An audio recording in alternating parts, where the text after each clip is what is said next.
services at a high level.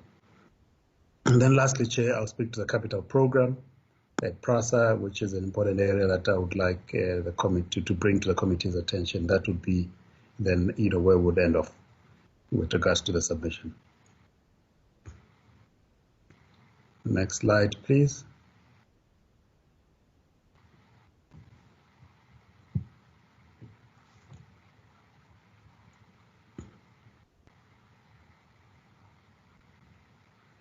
Okay, so with regards to the vision, mission and values, Chair and members, this has not diverted much from our mandate. Whereas PRASA, we seek to become the backbone of public transport in the country, which is important. Rail, that's a role rail should be playing, and that's what we strive towards. Of course, this has been impacted on negatively over the past 2 years, but nonetheless, that the vision remains as noble and as ambitious as it is.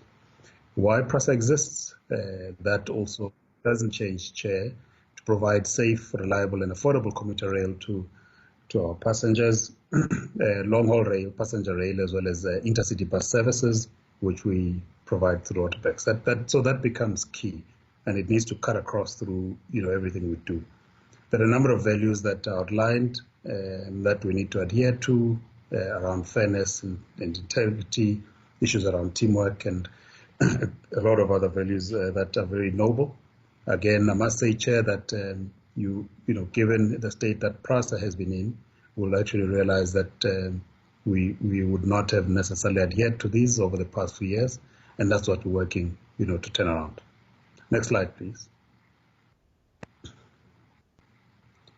Okay, so the mandate of PRASA, this is just to remind ourselves, because what we then plan in terms of the goals that we have set and the objectives in the annual performance plan derive from this mandate of PRASA, which is to ensure that we provide rail commuter services to and within to and from the Republic, in consultation with the Department of Transport, of course, long-haul passenger rail and bus services, key as per the National Land Transport Act as amended. So that's the main thing. So it's ready to move passengers, from point A to point B and back. The second and what we would call a secondary objective is then to ensure that we generate income, from the exploitation of our assets. And by assets here, Chair and members would be referring largely to, for instance, our stations. There's quite a lot around asset development, property development that we need to be doing to, supplement, our income. So that becomes a key secondary mandate, for PRASA. We could move on.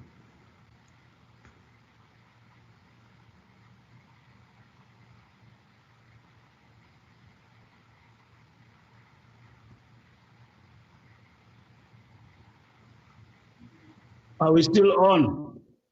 We are, Minister. I'm not in control, excuse me, of the slides, so I wait for them to be controlled from the other end. Unless I'm able to be given control, then I'll manage to move quicker.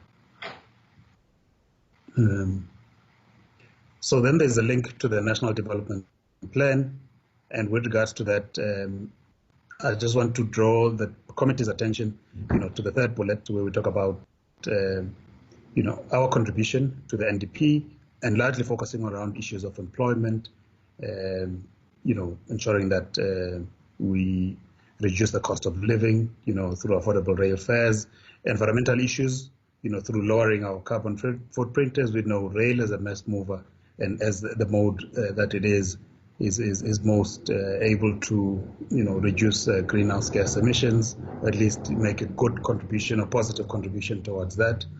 Integrated transport planning, ensuring that we take into account future human settlements and transport corridors, in terms of connecting our cities. And then around education, ensuring that capacity building is part and core of what we do. So we've looked at the National Development Plan, and we're saying these are the areas that we could and should be contributing, to as PRASA. Next slide, please.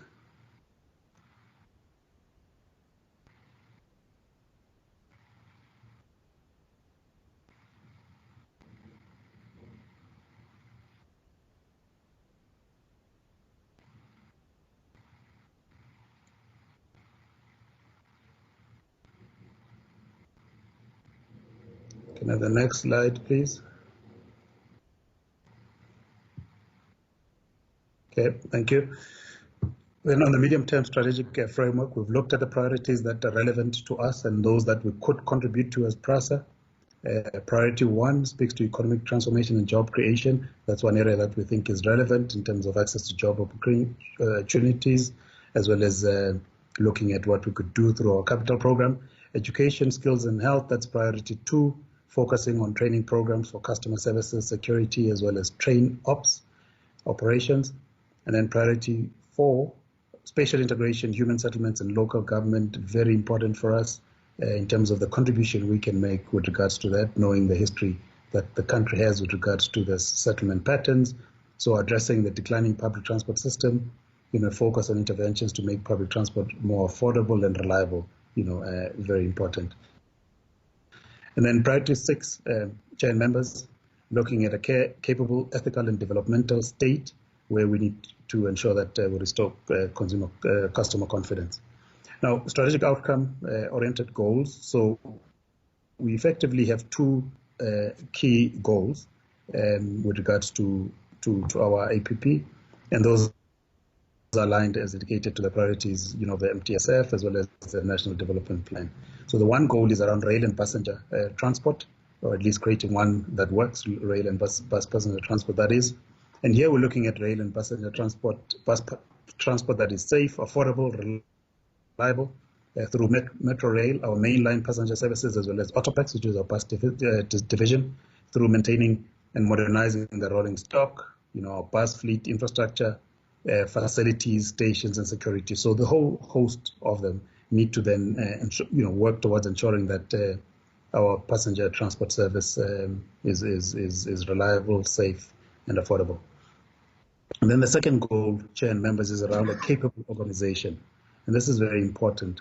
And we look here at an organization that does business ethically, and from the challenges that we've that one has inherited, we certainly know that ethics have not always been high on the agenda within PRASA. Efficiency, placing commuters and passengers on top of the agenda of PRASA. This is important because ultimately we serve, the PRASA exists to be able to serve our commuters and passengers. So that has to be top of mind, the first thing that we're able to articulate as employees here at PRASA. Then this is then showing how these goals align to the strategic objectives. Minister did touch on them, and there's a seamless link between the goals, the objectives, and the work that we are doing, and we'll demonstrate as we go through the presentation.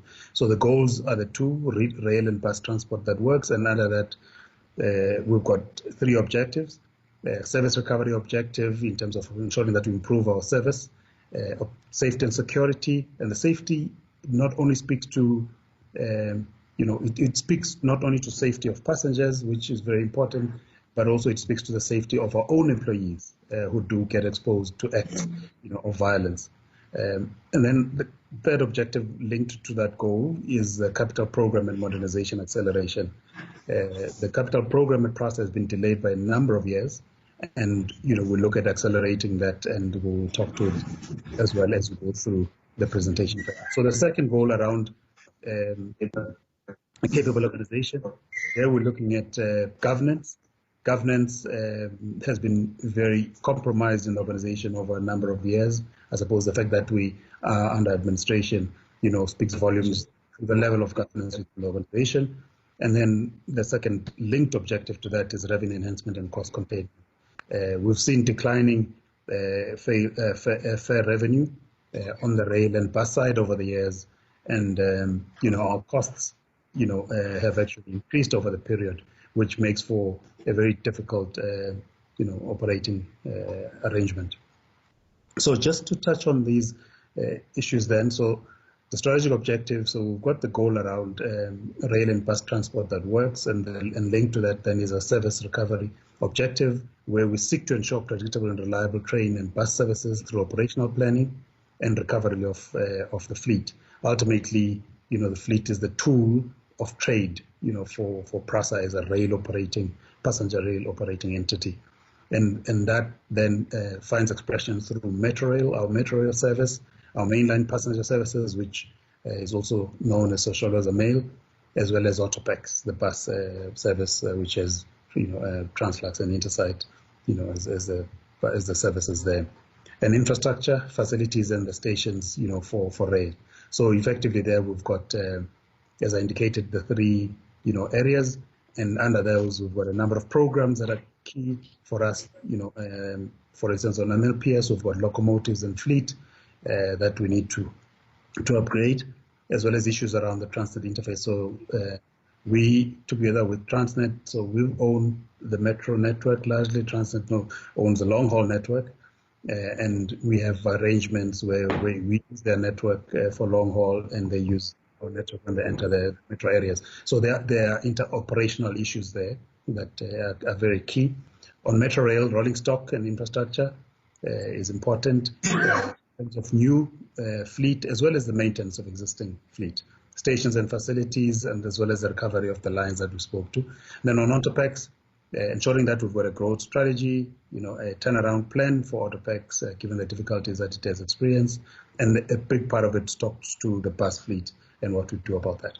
So we've got indicators then for each of these elements.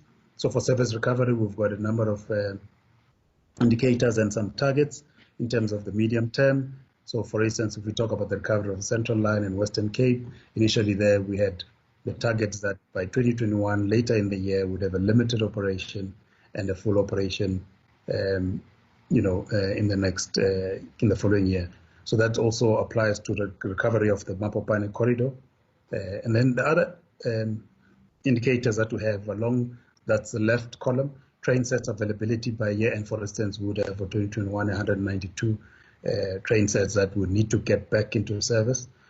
PRASA has about 280 odd train sets, and currently, we're running quite low at about a third of that, and we'll need to increase that so as to improve our service offering.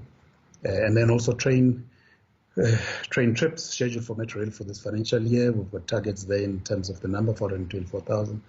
And then percentage of Metrorail operated trains that run on time, which is now on-time performance, with a target of 62 train trips scheduled for MLPS, and also bus trips for Autopex. So if you could move on.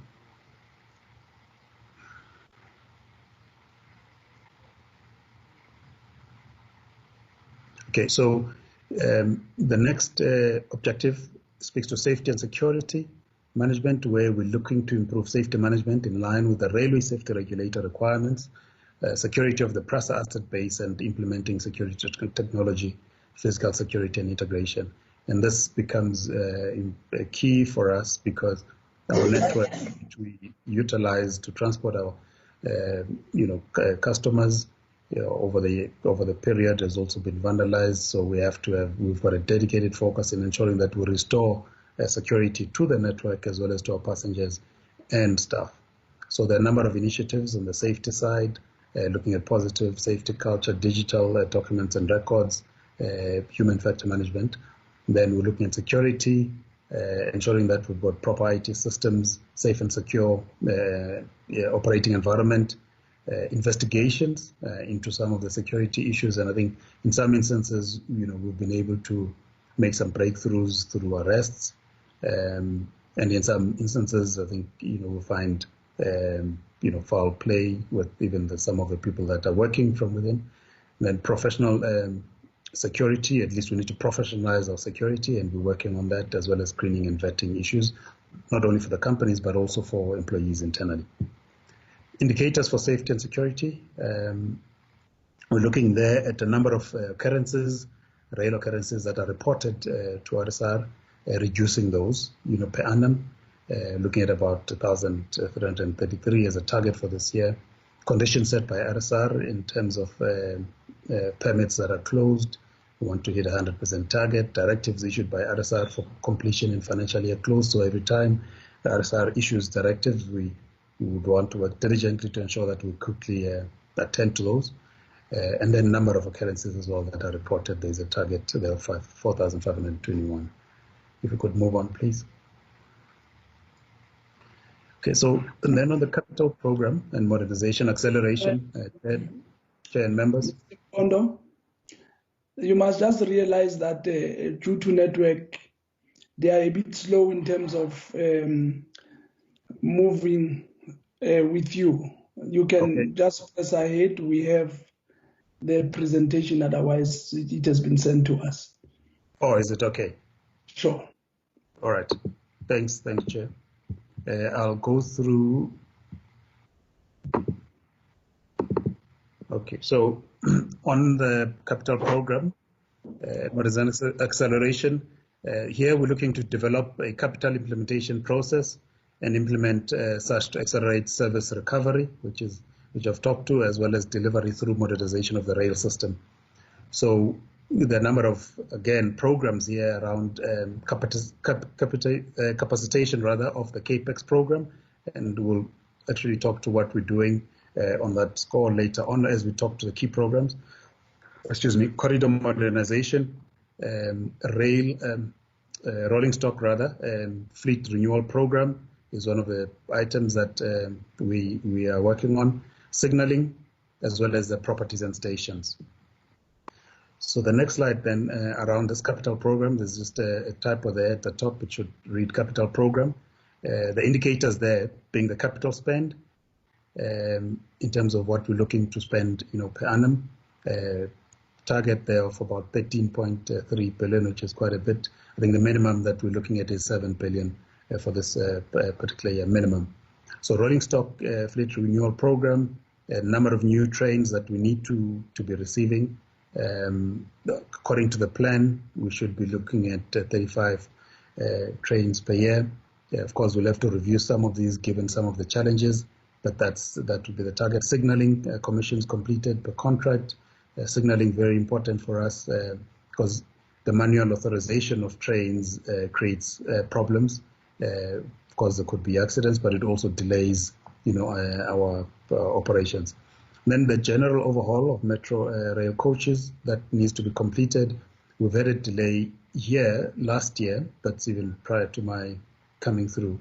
The general overhaul tender resulted in a non-award. So effectively, we've lost a cycle in terms of overhauling our trains, and that's why the target is quite high for this year that we need to look at because it impacts on the trains that we have in service. And then also general overhaul of the mainline passenger coaches that needs to be completed. There's a target there of 10, for the year to come. Then around, still on the capable organization, revenue enhancement and cost containment stream. Here we're looking at reviewing the organizational design and business model. We'll talk to the work that we've done to date here. Very important because it also impacts on the efficiency of our operations, where the duplications, and we're not able to extract the necessary, operational efficiencies. Addressing revenue protection. In this case, we actually need to also look to increasing it. And generation for commuter and passenger transport, as well as the properties, which is a subsidiary mandate, assets to ensure a sustainable organization that is financially sound. That's where we would like to go, given the difficulties. So revenue enhancement, the number of initiatives, and we've just listed just one or two there. Integrated ticketing becomes key, as well as ensuring that we have cashless ticket systems. PRASA properties, leveraging of our asset base. And then on the cost containment, there are issues around human capital that we need to look at, ICT enablement, as well as the cost management in properties. And this speaks largely to utilities, quite a lot of money that we also owe to municipalities in this regard. So there are some efficiencies we would need to extract from that. Then on the indicators there is to look at the revenue, increasing our revenue, and ensuring that we keep our expenses in check. Here we do have a problem in terms of our expenses, and I will talk later just to how we are dealing with it at the moment to ensure that we turn the situation around. Then on the governance, are still around capable organization. Here we seek to address all auditor general findings, noting that we had a disclaimer in the previous financial year. Ensure effective consequence management. There have been a number of investigations at PRASA, and we're seeking to ensure that consequences are meted out fairly and adequately, so that the processes in place are fair to all that are implicated. Establish or improve policies, systems, and processes. Ensure effective enterprise-wide risk management in the organization. I think the risk management that we have, has been tested quite a bit, with the advent of COVID, and we're seeking to improve that. Also improving and streamlining the procurement processes. Our procurement processes have created a big challenge for the organization, where a lot of projects have, become stuck and created a challenge. Ensure that governance structures are in line with the legal and business imperatives. I'll speak to this also in terms of what we are doing. Insurance cover and divisionalization of PRASA subsidiaries. So currently we've got 2 subsidiaries, being Autopex and Intersight. There is a process of ensuring that those are converted into divisions, and thus then we do away with the bureaucracy of having boards within a company of PRASA, and which have divisions throughout all operating entities. So on the governance side, we're looking at therefore compliance issues, process improvement, the policy environment, universe. We've got outdated policies, in some instances policies were non-existent. Again, I'll give an update on how we're doing that. And then the relationship with Transnet is also key. I've touched on it, and I will touch on it again. Audit findings, we've had, particularly repeat findings. We've had problems in this score. Therefore, around governance, the key indicator there is to ensure that the opinion improves year on year. Disclaimer to an unqualified audit, and particularly targeting, the reduction of finding. This slide just gives a sense of how all this that I've just articulated comes together with the 2 goals and the 5 objectives, and then the various programs that feed into. And then just some of the priorities to end up in this presentation. Job creation. We know that PRASA should contribute to the economy and job creation with its capital program, and we need to seek to ensure that it does so through the creation of jobs and economic benefits, as well as looking at the current rolling stock, fleet renewal, resignaling, and the cooperatives that are in place. In some instances, we do have some of these cooperatives, in terms of station cleaning and so forth, but this we need to do more. So we're looking at the jobs that should be created from the rolling stock fleet renewal program, over that in 2021, 1.3 thousand, and other projects in PRASA, 1.5 thousand that we're targeting. And then around economic transformation, job creation, a number of issues there with regards to training programs, skills, around customer ops, train ops, as well as protection services. There we've got targets to increase from what we had in the previous year. And then internships and learnerships, which include apprenticeships. We've also got, we've set some targets there, as well as bursaries.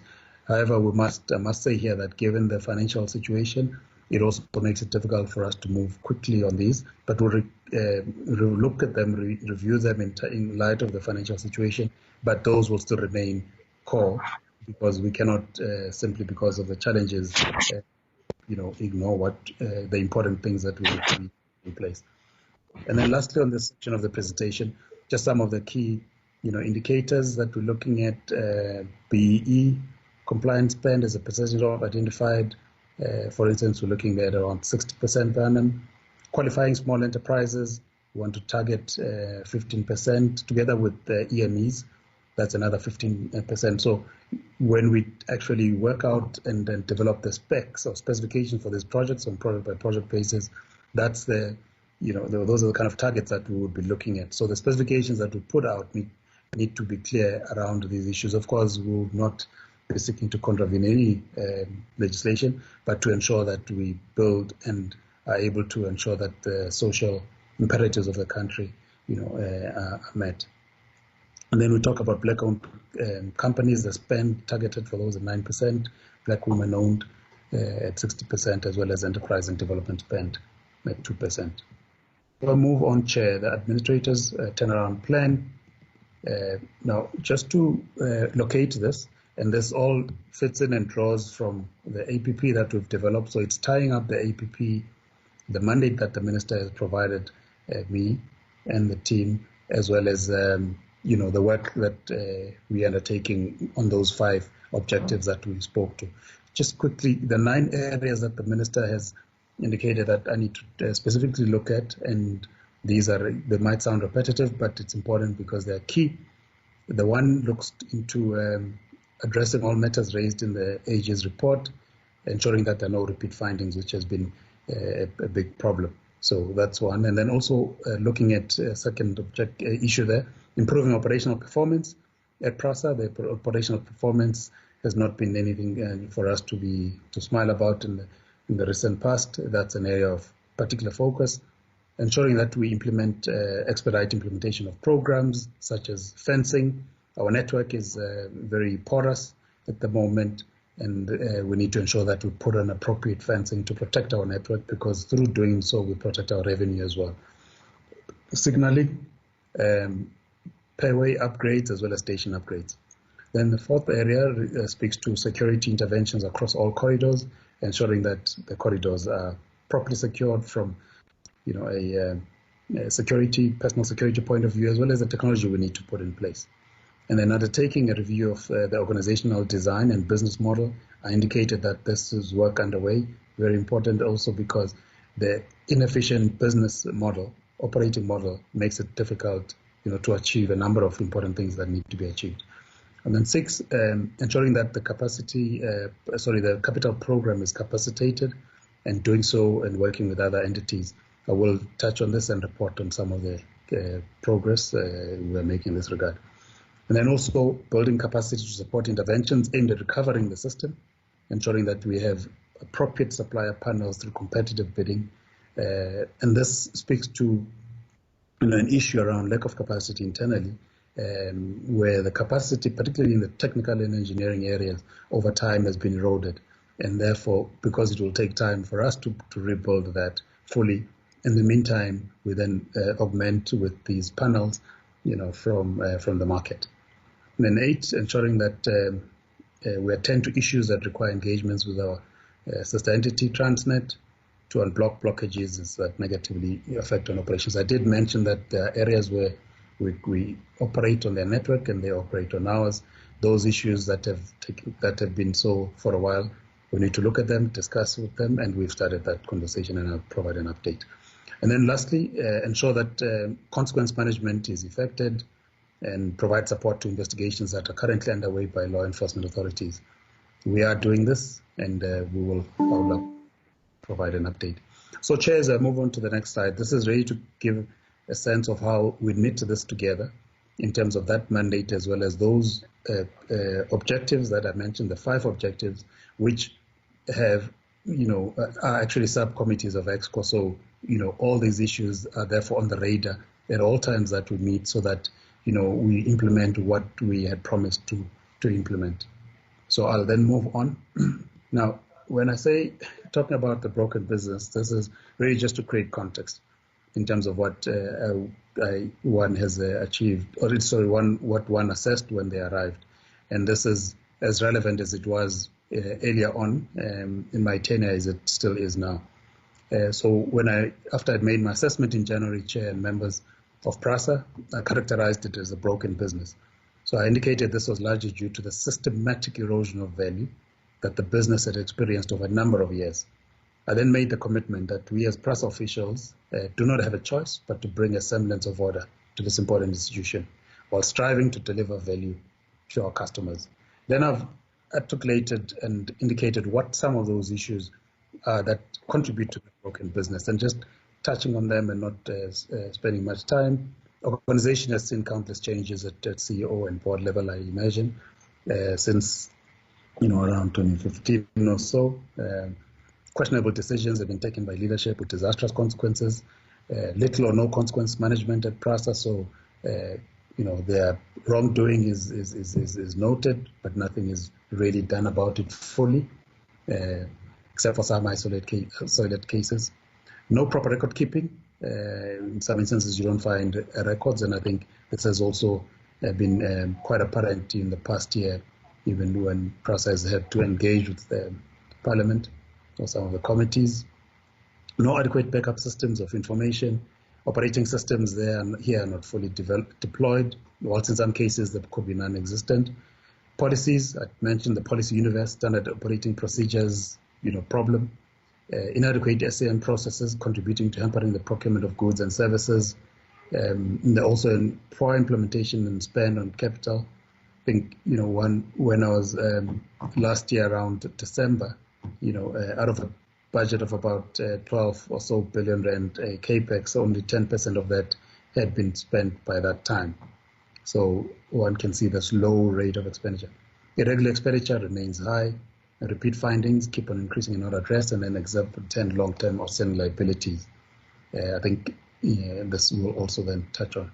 Just some of the immediate measures, Chair and members, that have undertaken since coming, just to touch on those. We first say, though, that I do think we're registering steady progress, but we still have quite a bit of work to do, and I'll demonstrate that during the course of the briefing. Excuse me. So I've undertaken a few actions to ensure that we set the foundations for stability in this organization. We've set up a robust EXCO structure that meets every 2 weeks since January without fail. EXCO is supported by 5 subcommittees that also convene bi-weekly in between the EXCO meetings since January in order to feed into the EXCO agenda.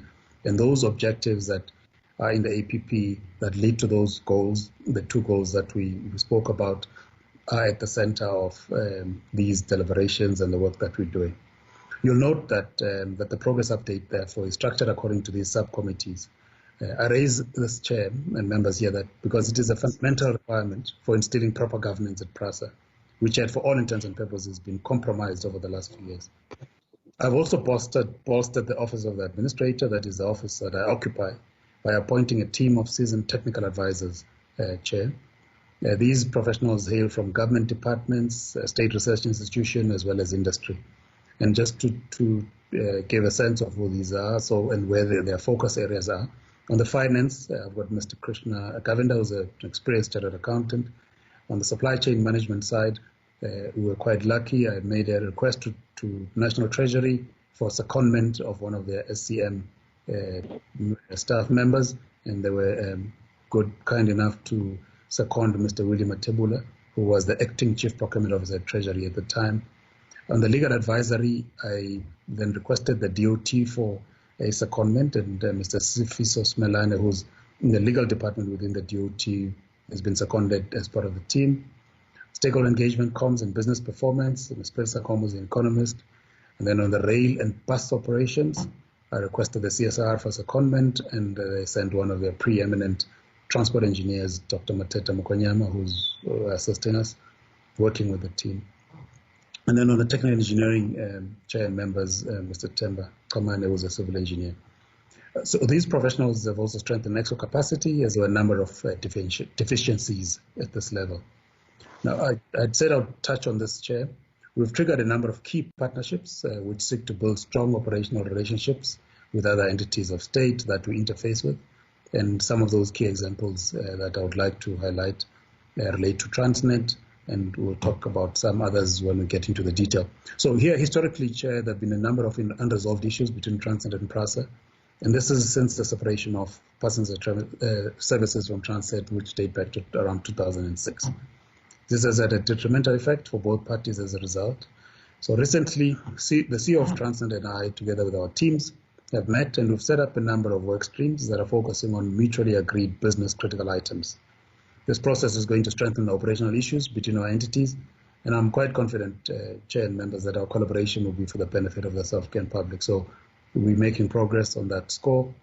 And then on Eskom plays a very important role in our economy, and one of those is to power our trains. So furthermore, the number of common areas that require us to join forces, such as the areas of cable theft, as well as technical assessments and monitoring of substations. So Eskom has got quite a number of electrical related skills, naturally, and we've requested that we look at areas of working together.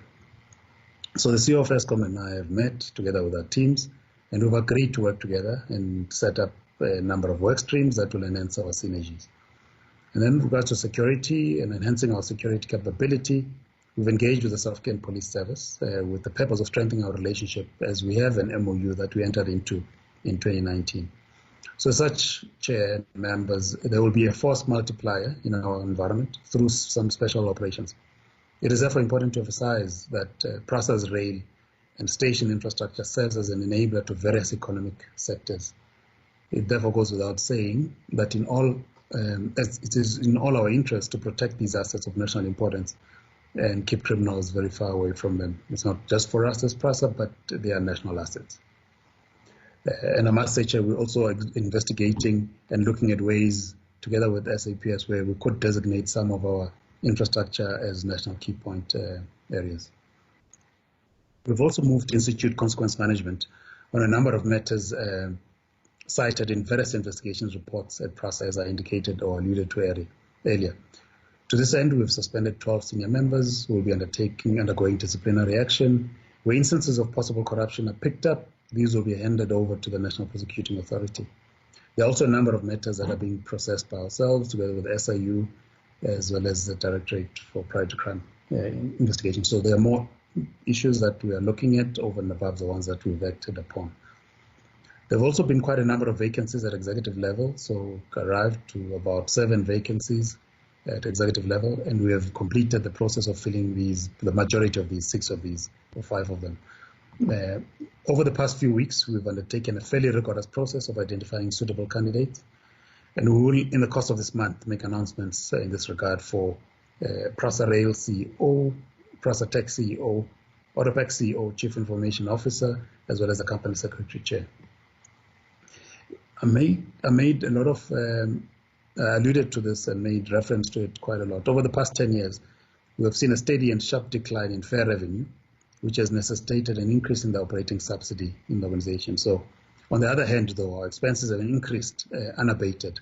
So you have a situation where, over the past 10 years, our revenue has been depressed, to the point of stagnating, but our expenses have increased, which does not, bode well for the business. And that graph that we present there just indicates that disjuncture. With only 2014, the year that there could have been some very little profit. So we're working on arresting the situation and seeking to reverse it. So as we work on initiatives aimed at improving revenue over time, it is of primary importance that we reduce unnecessary costs in the organization. So we need to watch our costs very carefully, and we are working on this. So we're paying particular attention to some of these cost items: overtime issues, allowances, issues around casual and risk labor pool, fleet usage. We're looking at train operations, our fixed costs, looking at ways in which we can negotiate, some of issues that we can eliminate, reduce rates or deferrals, municipal-related costs, which are quite, high, and, ticket sales, negotiating, reduce rentals in instances. So there's quite a plethora of issues that we are looking at this point, and we will provide an update. So it has also become an accepted practice, Chair, at this organization to budget for a deficit, and this has been happening over a number of years, which is not good. So the process I've outlined above seeks to change this unacceptable budgeting culture, and this is one of the very important elements towards creating a sustainable business model. So the work we're doing and we'll be engaging soon with the DOT in terms of relooking at the budget is to rewrite that wrong. Now, moving into the turnaround and getting into some of the specifics, and again, these are linked back to the APP as well as the mandate that the minister has provided. I had structured these when I presented, or at least when I formulated them back in January, around 3 areas, or at least 3 phases.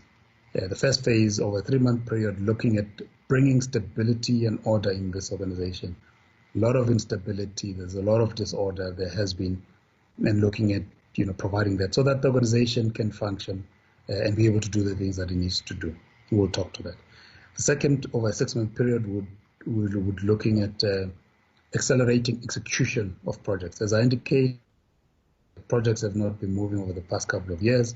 So how do we get those going? How do we accelerate? How do we ensure that our supply chain systems are streamlined and we are ready, to go to market to get projects going?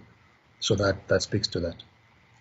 And then over the 12-month period, Chair and members, is around looking at commissioning projects that would have been completed, At that point, looking at, of course, there would be delays. I think the Minister did also touch on it.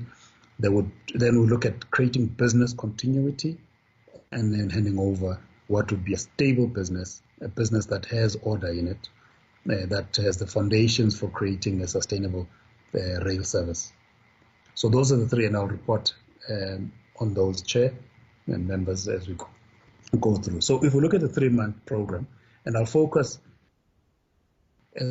slides on the middle column and the column to its right. So the middle column around the key program as well as the status thereof. So on the service recovery, we had indicated that we need to ensure that there is critical components are delivered, to our depots. As we know that I indicated that our service is not in a good state, and part of it relates to the fact that components and parts, have not been delivered to depots, and therefore train sets are not, maintained, adequately for them to get back to service. So this becomes key. So we've been receiving some critical components, particularly in the Gauteng region. Of course, more can be done, but there is work that has assisted quite a bit. And we'll be advertising a more comprehensive tender by mid-June 2020. So this has been delayed. One of the issues that has not happened in the organization over the past year or so, and that's what we now, would be seeking to accelerate so that our stores are properly stocked up. And then the rolling stock renewal program, looking at receiving, we had then 5 to 6 trains provisionally accepted. We said during this period. At this stage, we've got 4 new trains that have been provisionally accepted from the local factory during this period. Various tests, are conducted at various stages, but that's where we are, and they would then be moved to our receiving depot being Wolmerton. And then the developing of a passenger service charter. The service charter was last updated in 2013, which is not desirable. Passenger service charter is essentially our contract with our customers, and for us not to have updated it for that long does not bode well. We've redrafted this charter, discussed it, deliberated on it, and EXCO has approved a new service charter. We are now in the process of rolling this charter out, and that then will also impact on the timetables and the schedules that we put out, and ensure that we need to ensure that we stick to it, to the extent that we should.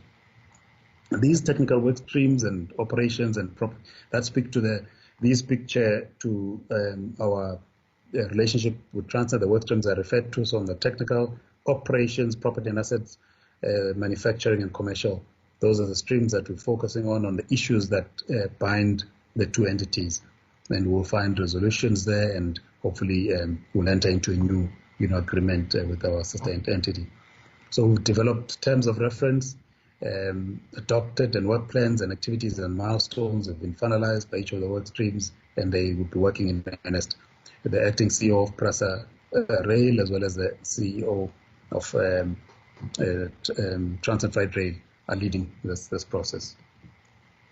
Then the next slide around revenue enhancement and cost containment. We spoke about a new operating model and organizational structure that needs to be developed. So we've put together an in-house team of PRASA employees to go and review all the work that had been done previously by consultants. We sought not to go and appoint a team of consultants, but to do it internally and to work on reviewing this operating model. So what they've confirmed, and the team has confirmed that far from this review, are the structural impediments that have worsened since PRASA was created. So by design, PRASA delivers its mandate inefficiently across divisions and subsidiaries, which is a problem. Strong internal focus has also stunted value creation for customers and stakeholders. So operating model review to date therefore suggests and confirms some of the things that have been a concern. Streamlining of functions to service delivery and revenue generation mandates through the removal of duplicated efforts, strengthening regions' accountability through measurable performance and functional structure to enforce service value chain. We look forward to the final findings, but it's a lot of it confirms what has been identified as problematic in the organization. But towards the end of this month, we should have that. Around the capital program and modernization, national station upgrades, we had indicated that we're looking at the tenant installation in the parade concourse. Delays there. but it's at 69% at this stage, and we're looking at the impact of COVID, and we've set a date of November to finalize that. But can be drawn sooner, depending on what the relaxations of the directions and regulations, would tell us. Then reviewing of the EPMO, the Enterprise Program Management Office. I've spoken about major delays in capital programs. The quality of information that we receive, not in a good state.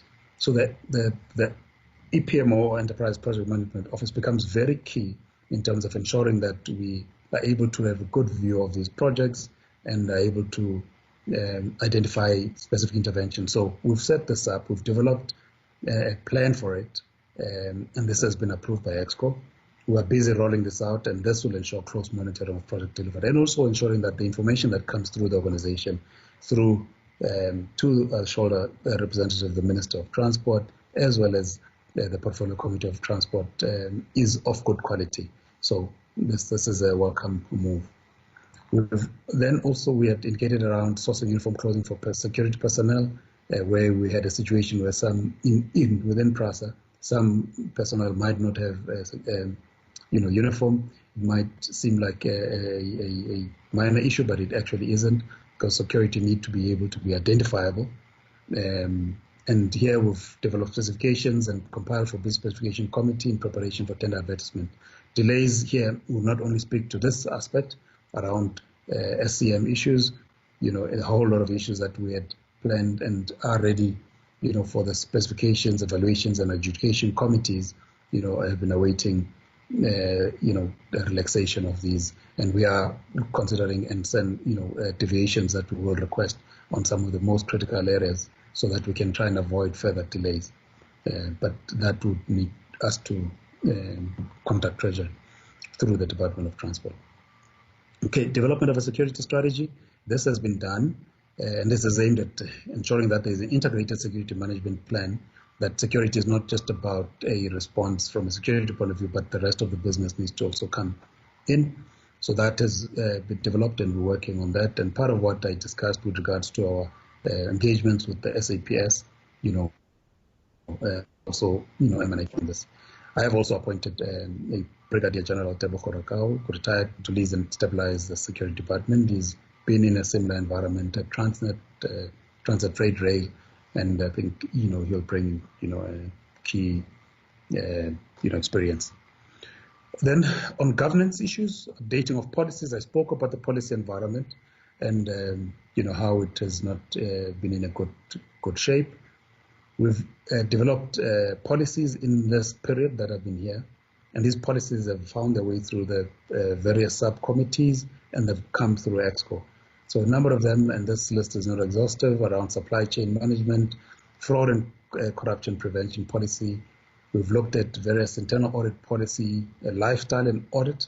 That policy is approved, and hence we're able to move on lifestyle. Ethics policy approved. We've looked at a number of issues: recruitment and selection, asset disposal. Asset disposal, big issue. Got a lot of assets that have been used up, that are scrapped effectively, that sit in our depots, and because of the absence of an approved policy, these couldn't be disposed, and they also have the negative impact of attracting, criminals who want to, try and scavenge of these, and they end up also, vandalizing our train sets. So that has now been done and is being implemented. Disciplinary policies, key security policy and charter, declaration of interest. So there's a number of these, and I'm just listing them just to give a flavor of what would have been missing or not up to date with regards to the policy environment that one found. Delegation of authority. So we review these policies and these the gaps, that is, constantly, and there's a number of them that I'm sure by the time the year is up, we'll have at least managed to get a lot of them in place, as policies are the bedrock of the organization in terms of ensuring that things are done properly. Okay, then implementing controls through activation of domain SEP modules. This largely also speaks to the manual nature of things, manual nature of the authorization on various aspects. So specs are at the bid specification committee in getting ready for tender advertisement. Modules that are important here include real estate, plant maintenance, project management, and employee self-service and recruitment. So we need to ensure that all these are automated. In this day and age, we shouldn't be operating on manual systems. Then tracking and auditing, attending to audit findings, in particular repeat findings. Happy to indicate here that I have approved for implementation a fundamental structural intervention that reports to my office that will ensure management responses to audit findings are dealt with as part of root cause analysis, so that we're not dealing with issues at a high level, because that's why you end up with repeat findings. So we're looking at root causes, ensuring that these are complete in terms of key control points applied against a standardized internal control framework, identifying accountable executives and process owners so that are aligned to performance and consequence management, and also undergoing quality assurance process, very important. So key is the focus, and the team is working on this, and we should hopefully be able to turn the situation around. It's been around for too long. Okay, then setting up of a panel of service providers to provide capacity to the capital program implementation. I think I've touched on this earlier. Really, we've got specifications are ready for tender advertisement for this. And then moving on, Chair, still on governance, key program that's setting up of panel of service providers to provide capacity to this program. I've mentioned this earlier. And then lifestyle audits on all employees in finance. We said we'd target the top 300 of PRASA management and employees. So 186 names have been submitted, senior PRASA employees, to the SSA a while back for vetting, which include lifestyle audits. These comprise of the following, starting from my office here, the Office of the Administrator with myself, and then technical advisory team, group executives, subsidiary and divisional CEOs, GMs, RMs, and all going to supply chain, security, as well as the rolling stock area. So we provided office space as well for the State Security Agency to undertake this exercise, as well as other work that they're doing within the entity. And this happened prior to COVID, and we had started this process. We will make headways. We're quite sure about this, because we are providing all the support that they need, having made the request for them to continue, and undertake this very important exercise. Still around consequence management, Chair, on the next one, SIU proclamation. There is an SIU proclamation around a number of matters that have been investigated. The EAR reports that have been developed, so we're working with them. Safe to say that as a result of that, some of the suspensions that we've effected, the charges that we have finalized and instituted against 9 senior managers, largely within the supply chain management space, security, and rolling stock. And that those processes, as soon as we're able to process and some of the relaxations are lifted, we'll be able to move on that, Chair. So then also just with regards to the Hawks, we're working with the SIU and the Hawks, and the matters are not necessarily the same. So Hawks are working on 23 matters in the process of collating information. So 16 of these matters have been sent on the 5th of May by the Hawks to the NPA Specialized Commercial Crime Court, which we were very happy to hear. We've provided support, and we're glad that now it's at that stage. 2 matters will be sent to the NPA Special Commercial Crimes Court, and that indicated when we prepare the presentation by Friday. So we're hoping that that has been done, but it signals progress in terms of where we are on these matters. Then, with regards to matters, the internal matters that are at the CCMA, there are a number of these, 58 of these matters that are at various stages on various matters. With various focuses. Currently, CCMA is closed, and they've issued an advisory again on the 1st of May to say they remain closed. But so that will create some delays for us. But we'll watch that closely, because we'd like to expedite these cases and ensure that the fair processes are undertaken in this regard. And in the Labour Court, there are 49 matters involving PRASA at various stages. Again, here matters are pending, awaiting dates, for hearings. Then moving on to the 6-month period and time frame, Chair. Program, we indicated that we're looking at implementing a cashless ticketing system. So specifications for the appointment of the service provider have been compiled for bid specification, preparation for tender advertisement. Again, it falls into that basket. and would like to see these processes move fairly quickly, Chair and members. Automatic fare collection is one of the objectives that we have, moving away from, again, a manual system. We've done some market analysis on this on available systems. We've looked at a benchmark, we've met with the Gautrain, and soon enough the team will be presenting to me a proposal around how we will ensure that this takes place. Integration of rail and bus service.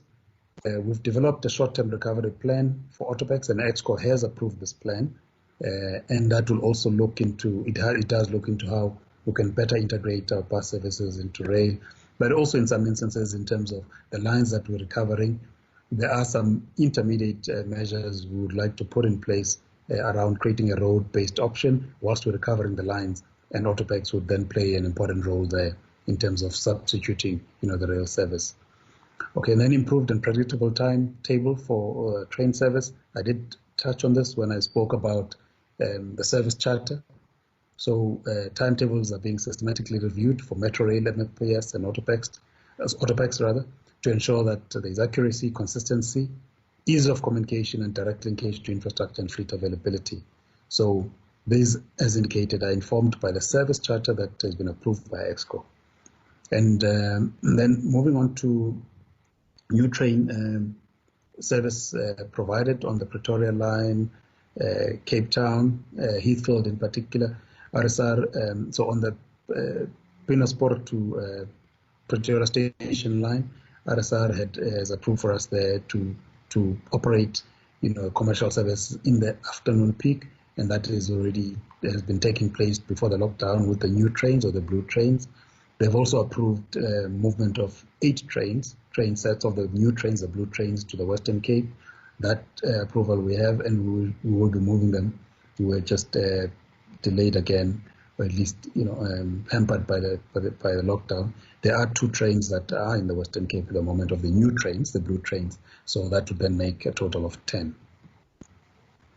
Then around revenue enhancement, I made mention of our discussions with Eskom. So the issues around the tariffs, the tariff that we are currently under, which is a Transflex tariff based on an agreement which was signed entered into in 2006 when the SARCC was still in place. So we've approached Eskom to say we think this needs to be relooked at. They are not opposed to that. Our teams are going to then start looking at that. They have proposed what they call a mega flex option, which is different, because currently we are under the industrial users type tariff, which is a Transflex. So when we are done with that and we've reached agreement, we will then we would then make a joint submission to NERSA on the tariff review. As indicated earlier, we're also exploring the sharing of technical and security expertise with Eskom. Then around implementing a shared services model, currently you've got, as I indicated, quite a lot of duplication within the entity. Some you've got similar services sitting at corporate, and others you'd find in the various divisions, colleagues doing the same thing that could be streamlined. So that shared services model is looking then at creating a shared services center within corporate for those shared services, HCM, supply chain, finance, and ICT. We've started the realignment of reporting lines with regards to this exercise, and hoping that as we move into June, there will be extreme progress in terms of ensuring that colleagues have, are starting to report appropriately into their functional areas. Then around key corridors, I'll speak to this in a bit more detail a bit later, Chair, the Western Cape Central Line as well as Mabopane in terms of the recovery that we are looking at there. Consolidation of engineering and technical functions. PRASA has had the technical and engineering functions located, throughout the organization.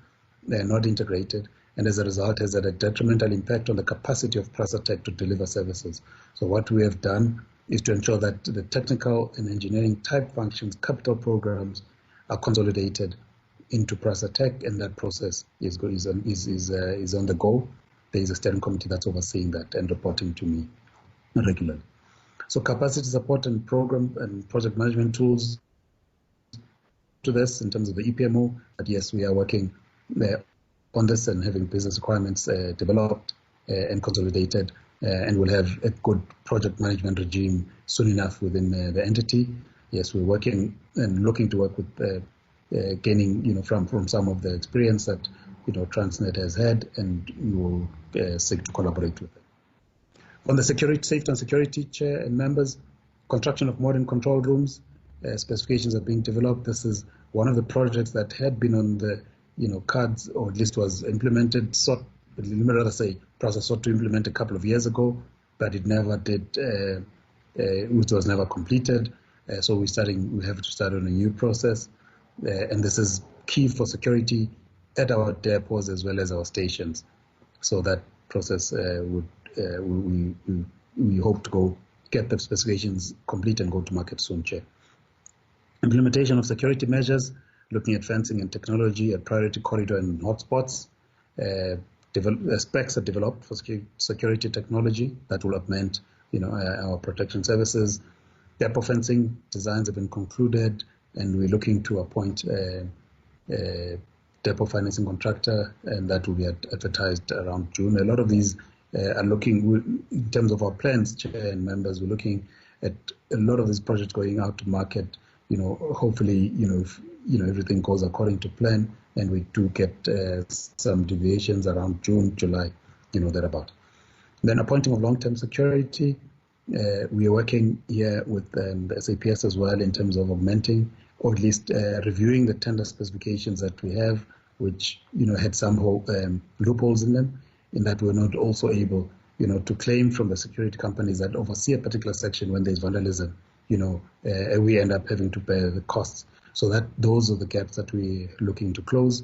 SAPS has assisted us, and they've reviewed our specs, and we're finalizing those, and we should then use those, to go out to market. Just also to indicate here that part of our interventions are looking at bringing SAPS. We're having conversations around them, assisting us in these specialized operations I spoke about earlier, bringing the mounted units, canine dog units, to assist in hotspot areas in terms of combating, the crime that we have, and discussions are quite advanced stage rather with regards to this. Then on the governance, Chair, which is the last update on the key priority programs, implementing of document management system. We're looking at record management policy that is under review, and appointing a service provider. This is at bid education stage. We are also using, current Office 365 in the short term to ensure that documents are stored centrally and not just, in staff members' computers, because a lot of information does get lost in the organization. We've seen this where, there's important information, particularly for some of the cases where information is just vanished because it's not centrally stored. Okay, setting up of a panel of providers to provide capacity to the capital program. Here we've revised and strengthened the SCM policy. That is in the process now. It's approved. In the process, the SOPs are being developed. Delegation of authority has been reviewed, which was not clear in some instances, and the EXCO has looked at this and approved it. So that is being rolled out. Then concluding in the vetting and screening, I spoke about this earlier, but it's a process that's on the go. Full support from our side, at least, particularly from our office, to ensure that this process is completed adequately. Performance management system, need to ensure that it's strictly adhered to. We're cascading the performance management scorecards for 2020-2021, and this has been completed up to general manager level by the end of April last month.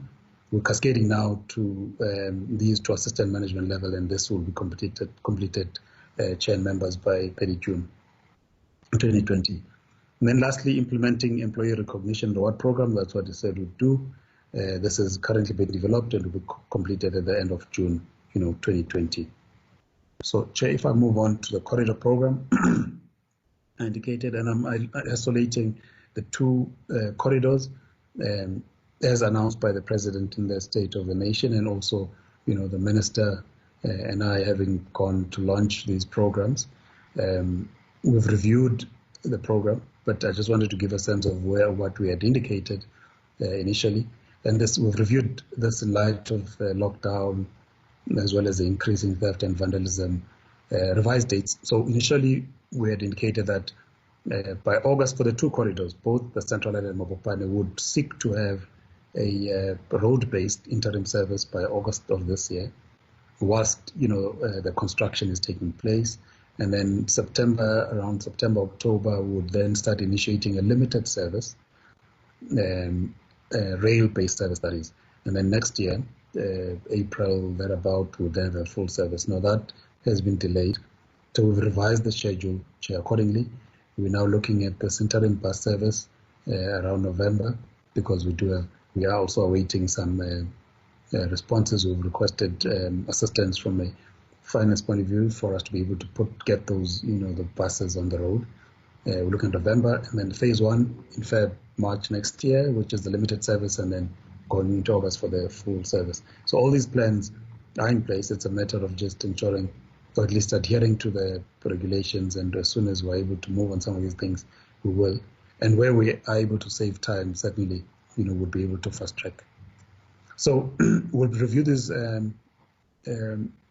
program, or review the program and time frames continuously, looking at the impact of the lockdown, as we don't fully know the extent, but we're working on that.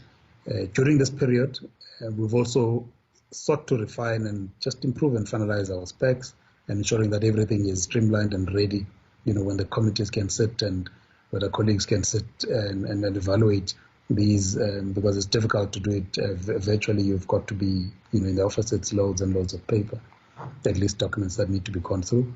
So the procurement schedule is fully developed, with the committees that are being established and finalized, stakeholders being engaged. And also, just the last part is, with the central line, just to highlight central line, there are issues around illegal settlements that occupy the rail reserve around the areas of Langa, Philippi, as well as Khayelitsha, Nonkubela. The Minister of Transport then is leading a process here to ensure that there is a resettlement program, so that we can be able to move on our program of walling and refurbishing the lines. So these meetings have been taking place, led by the Minister, together with the Minister of Department of Public Works, with Minister Delil, Western Cape Province, as well as the city. So there's work that is being done, and the DG leads a technical team, that is working, on this as well. The other slides, Chair, I would go through. They give the detail to that program and the revisions. So I'll skip those slides and go to COVID, the impact of COVID. Just slide 61. So COVID has had an impact on us, like it has on all aspects of the economy. So we terminated our services during lockdown, level 5, and still within level 4, in line with the regulations. So to date, revenue loss due to the lockdown between April and May, we're looking at an estimate of 199 million, resulting in further cost constraints on what is an already strained financial situation here at PRASA. Estimated revenue loss for the year, at this stage, you're looking at 757 million, and that figure, depending, Chair, on when we resume and to what extent we resume our operations, can still change, but that's the impact we have at this stage, or the forecast. So this has had an impact, therefore, in terms of the key projects, negative impact on planned project timelines and capital intervention programs, the priority corridors that I've spoken about, no bids advertised during the lockdown period as directed by National Treasury, closed bids that are not evaluated, bid validities to be extended where required. We're looking at no construction activity, only essential and emergency works during initial lockdown, active projects to be extended, and then planned critical maintenance also severely, affected. Move on to the next one. So readiness to resume at a high level. So we would, as indicated by the Minister, seek to resume on alert level 3. Ours is, difficult situation also given, what has been what is a porous network, and also the issue around crowd control, which becomes a challenge. But nonetheless, we will be taking the necessary precautions to limit community transmission and outbreaks, and this through screening and testing at stations in collaborations with the Department of Health, who we've met with and have discussions. We've had discussions on how we'll work with them. Crowd management, as I've indicated, and social distancing to be practiced with clear commuter use protocols that relates to wearing of masks, no eating and drinking on trains. In regards to our metro trains, easily on a coach, you do find at least 200 to 250 commuters, crammed in there, which is, undesirable. So with our assumption of service, we would need, that percentage would be dropped substantially, but we need to ensure that we've got the necessary measures to control, access. Sanitation booths are in the process of being sourced for supercore and core stations, targeted, as well as large depots and offices that will then handle the mass numbers. We're doing deep cleaning and disinfecting. This is happening in the depots as well as the stations. Train disinfection has also commenced, and all trains in use will be disinfected after every trip. So this happens, Chair, every time the trains would turn around. There's about a 30-minute period, and there they would need to be disinfected, and that's a plan that we have. Continuous announcements and communication of hygiene measures, that is washing of hands, wearing of masks, and social distancing, and then also just ensuring that we stimulate to ensure that the teams are familiar with the handling of crowds at the stations and on board the trains before the resumption dates. So we did not so much a small simulation, but we were on the line between Pinasport and Pretoria Station over the weekend to assess the state of readiness. We have established some consent on those. Then currently, the weekly inspections that are undertaken on the trains, where we monitor any theft and vandalism activity at the depots. We also start up the train sets now and again to ensure that they are still, worthy, rail-worthy, that is.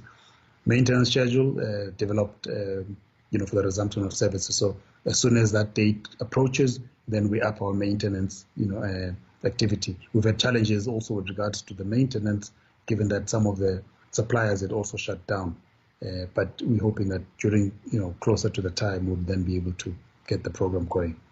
Then, Chair, on the last issue of this presentation, that being of the capital program, I just want to state that here, over the last couple of years, PRASA has not been able to deliver its own capital program for a variety of reasons. And this has had a detrimental impact on our operations as well as the industry that services the organization. And this results, Chair and members, in a lose-lose situation for us as well as the service providers. We've been working, therefore, to package and repackage these projects where required in order for us to release these tenders to go to market. And this will serve, a number of important objectives. One, it would improve our PRASA operations, which have been unduly impacted. It would stimulate the industry. A lot of the industries that work with us are specialized, and in the absence of work and activity at PRASA, it has a detrimental impact on them, their operations, and it's not good. So we'd like to ensure that we stimulate that industry and hopefully get those industries and service providers back in action. And then also contribute to an ailing economy, which, as we know, would have been ailing prior to the advent of COVID, but it would, for us, be a welcome contribution. So we're of the opinion that this effort will act as a counter-cyclical move to the economic downturn. We therefore urge industry players, Chair, that they ready themselves as PRASA rolls out its infrastructure program over the next few months. So that's why we keep talking about it and unveiling it. And some of the key projects that are in question, just to give a sense, with regards to this capital program, relate to depot modernization. That includes a number of issues: technical machinery, synchronized lifting checks and yard signaling. Then there's also depot fencing, which includes installation of fencing and CCTV cameras, as well as the rolling stock depots. General overhaul, which is a big program. I indicated that had been delayed. Our train sets or coaches are normally due for an overhaul every 9 years or so, or after 9 years. We've missed a cycle or so, and this has an impact on the train sets that we have available, for service. So major maintenance interventions on Metro Rail as well as social mail, that's one of the key programs that we're seeking to roll out. And then rolling stock components, procurement of components for rolling maintenance, including wheels and rotating machines. I did mention that earlier, that we were looking at going out there in June, also important. And then signaling, Chair and members, installation of new signaling systems. Some of the signaling has been done, but there's still quite a lot more to be done to ensure that our entire network, is automated. Currently, there are areas that have manual authorization, which creates problems. And then Mabopane, as well as the central line, the recovering of train services, I spoke to that.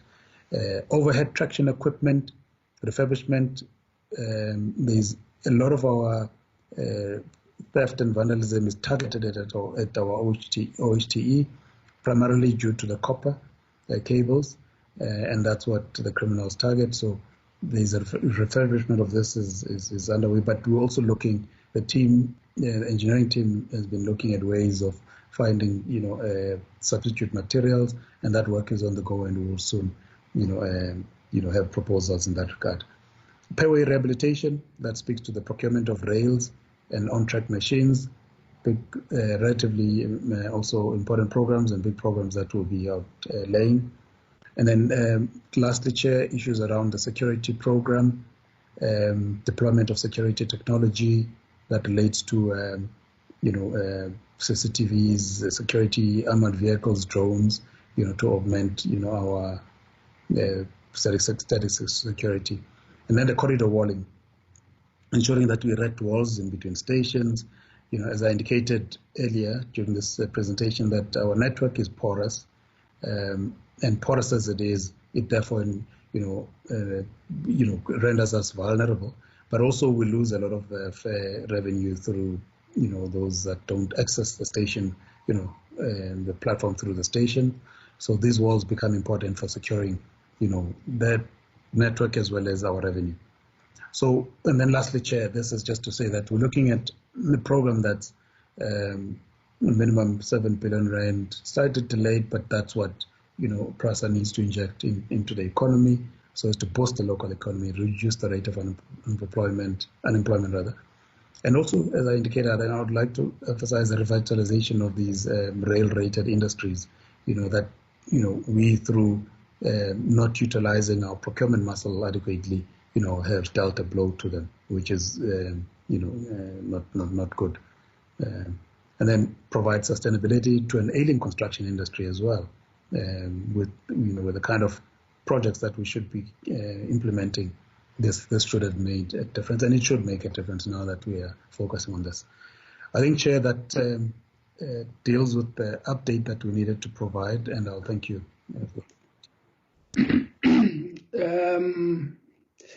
That was quite in detail, Mr. Mpondo, Administrator and the Minister. I deliberately allowed you to finish the presentation. You have actually taken 1 hour, 30 minutes.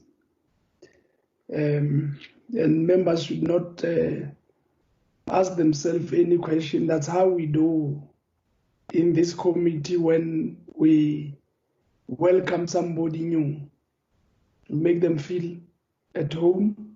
We want to understand what they are all about and where they are going. Thank you very much. You will be short, I'm sure, when it comes to your responses to the questions that we are going to ask, because we are left with about 1.5 hours, and we are still going to get questions. Thank you very much once more. Is the Minister still there? Honorable Minister? I am here. I am here. Yes. Yeah, I want to give members an opportunity to ask questions. Do you have anything before I do that? No, I've presented, Chair. I'm okay. Yeah, thank you very much. Okay, members. Here's the presentation from the department, detailed as it is. Can I now give you an opportunity? Remember, you are not representing. You'll ask questions to this presentation, clarification, and so forth and so on. Let me see who wants to participate.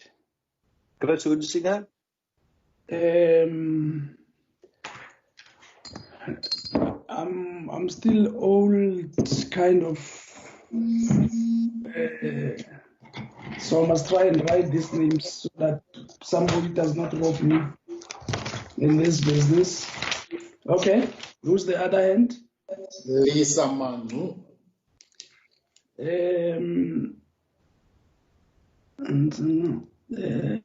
Honorable Manu, the other hand. Nontando Noluchungu.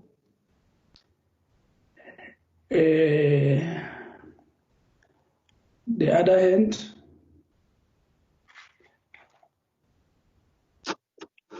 Makoseni Shabangu. Makoseni Shabangu. The fighter is here, Honorable Member Shabangu. Makoseni. Mapeno. Honorable McDonald. Honorable McDonald.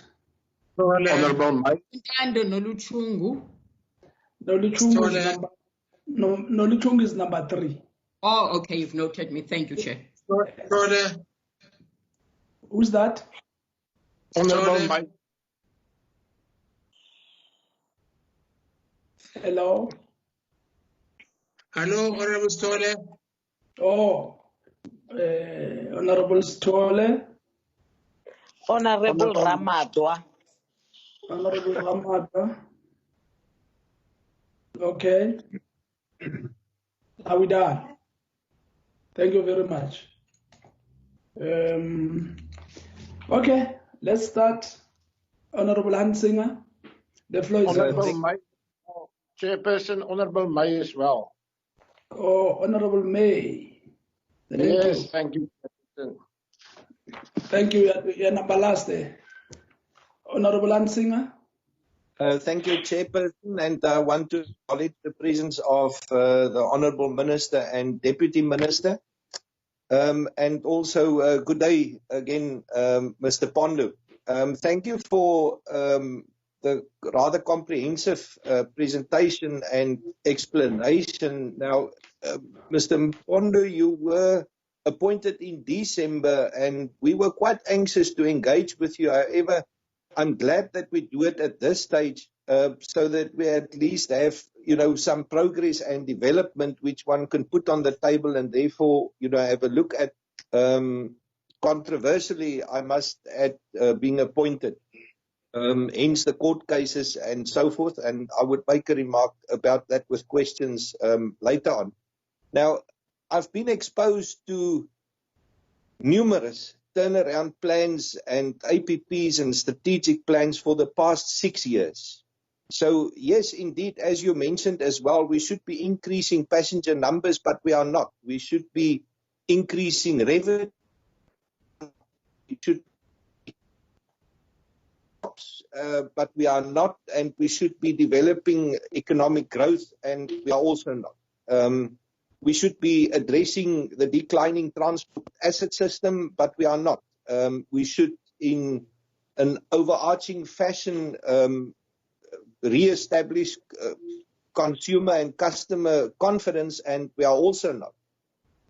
What we are doing is that we have a lot of people in offices and nobody in our technical workshops. We've got a lot of unprotected assets, and we have a lot of passengers that don't feel protected. And it's been said that we have no regard for passengers and no regard for the budget. So, Minister, it's been quite a harsh decision and a controversial one, as I said, to appoint an administrator, because normally appointing an administrator would relate to circumstances of personal insolvency and of bankruptcy. So, in appointing the administrator, it was a harsh one, which has also been challenged in court. I don't know what happened after the 21st of April. I know that the case was postponed till then. But just looking at what we have been exposed to here, this has been the 8th turnaround strategic plan that I've seen. And this has been the first plan that I've seen till now with a relevant framework. It's been the first plan with measurable content and with time frames. And it's also been the first plan of everything that I've seen with a meaningful expression of the real operational needs. It is a proper plan with proper governance structure and proper intent to establish systems that would convert into implementable content. So, Mr. Mpondo, after 8 years and listening to you for nearly 2 hours, you definitely have my attention. And you've lifted my spirit as someone who really has a big heart for rail. And I'm really looking forward to the implementation of the plan, and I will really focus on how this would unfold in the next 6 months, which would probably be the last of your initial appointment of the 12-month period. I would want to propose that you also seriously consider using the rail reserve for a dedicated bus service, because service interruption we will always have. But to me, the rail corridor has been a hugely undervalued asset within the option of continuing a service in a section of interrupted circumstances. I also have a particular question around the 12 suspensions that you briefly mentioned, but also in light of some unfinished business related to the Thuli Madonsela report, which was called Derailed. And, you know, there's a lot of questions around that, around Bergsman's appointment of that, but what we really need to see, especially to re-establish confidence, not just of passengers and of people, but we need to have a re-established confidence in the management of PRASA, and therefore addressing everything that was mentioned within that derailed report. I'm surprised about the repurposing of autopacks, since we've had presentations around the financial viability thereof, and it's good to see how you've repurposed and integrated that, but I would really like to know your opinion about the long-term viability of a bus service, given the whole infrastructure, what we have. So thank you, Chair, and good luck, Mr. Mpondo, with the rest of your assignment. And Mr. Mbalula, I withdraw my criticism around the appointment of Mr. Mpondo. He seems to have done a great job, at least in establishing this framework, and I've got he's certainly triggered a lot of attention from my side then towards implementing this plan. Thank you, Chair. Thank you, Honorable Member. Let's get to Honorable Member Lisa Manu. Uhlati, Ujambas, Mfene, Lisa, Sanzanza. Thank you very much, Chairperson. Thank you, Minister, Deputy Minister, colleagues, and Mr. Mpondo. I've also battled to accept the word administrator, but for purposes of today, I will call you administrator. Minister, I think the last comments of Honorable Honsinger resonate with me. I've never doubted the decision, but I think we had raised the usage of language and everything, but be it as it may, it's always encouraging when we see the results. I think I agree that this is very, very impressive. We have to commend you for the bold decision you took. Albeit my colleague says controversial. I'm not endorsing controversial, but the decision. Also commend you, Minister, for the bold decision to fire the board. I like the word you used when you started. You fired the board. We really were not sure as a committee what that board was still there, but we commend you for that. And at least, despite the court cases, we are wishing for the best result for the people of South Africa. So thank you very much, Minister. We commend you, and stay focused, and let's push this to the end. Mr. Administrator, a couple of things for me. One, on your presentation of indicators on procurement, you set yourself a target of 9% for Black-owned companies spend and 6% for Black women-owned spend. I think that is a very low. Maybe you can explain the rationale behind that, but I think those targets are very, very low, given the past and given the challenges we will face after COVID, where we must be very deliberate. Secondly, I am very, very much interested in knowing, because before your arrival, underlined before your arrival, we were told that there was no capacity within PRASA, and therefore DBSA was appointed or was being appointed to roll out infrastructure program. If you could give us an upgrade, or rather update, as to when, if that happened, or what the situation is. Minister, we also commend your announcement that you are going steam ahead with the advertisement of appointment of a new board. That is commendable, and I think through the chair we will be able to express our 110% for that action that you are doing, and we stand available to support you in any way possible that we can. I also welcome the whole issue of the divisions that you are creating, as Honorable Honsinger said, of Autopex and others. I think it's a good direction that you are taking in that direction. We also would like an indication, Administrator, as to when you are estimating. I'm sure nobody is sure as to when you might be revising your plans and your budgets, given the COVID epidemic, and when you come back, the losses that you have projected, so that we are ready as a portfolio committee to look at that going forward. Last but not least, Chairperson, I see that Honorable May has got a red background.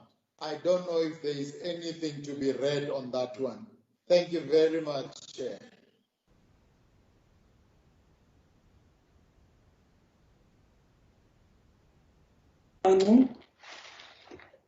Let's get the official rate in this house. Honorable Notungu.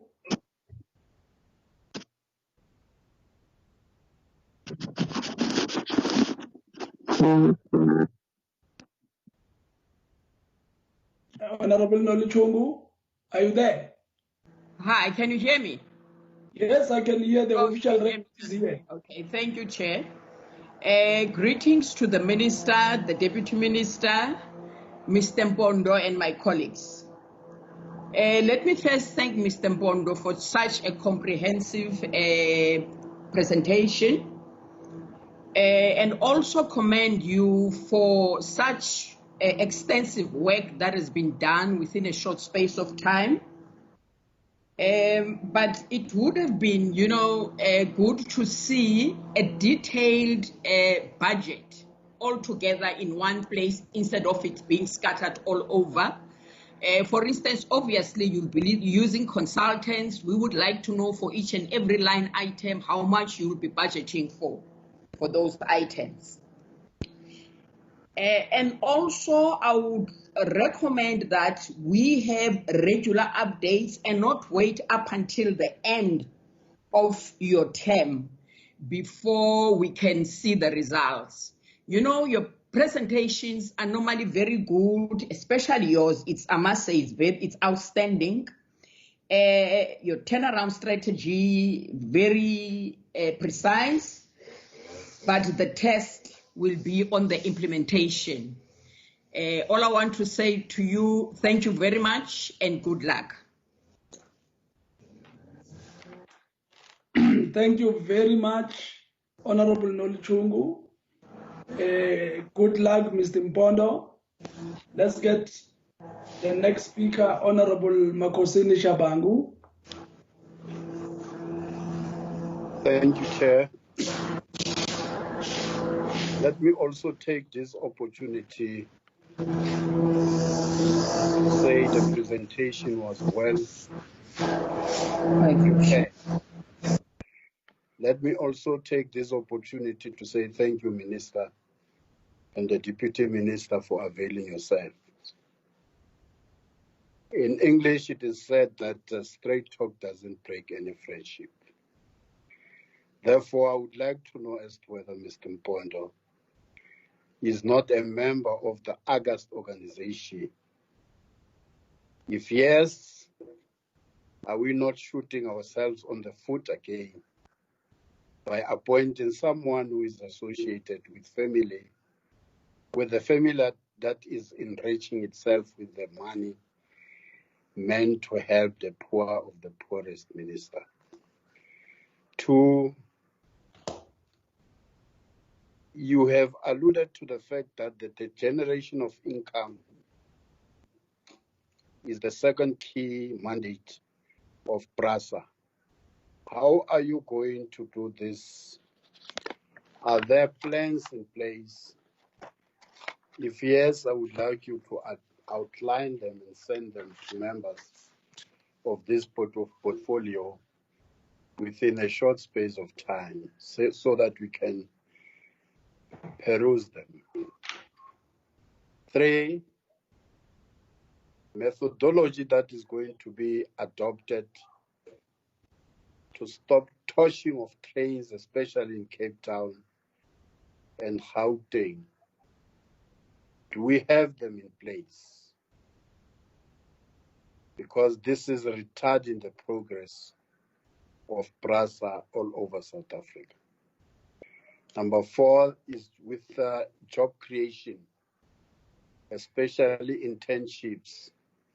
Are you going to extend your hand to the rural areas where the poor of the poorest are based, in former apartheid homelands? And also look at the percentage of disabilities hired by your PRASA. Then the last question would be with regard to irregular expenditure. Are you intending to adopt a policy of non-compliance? If you don't comply, you are automatically out.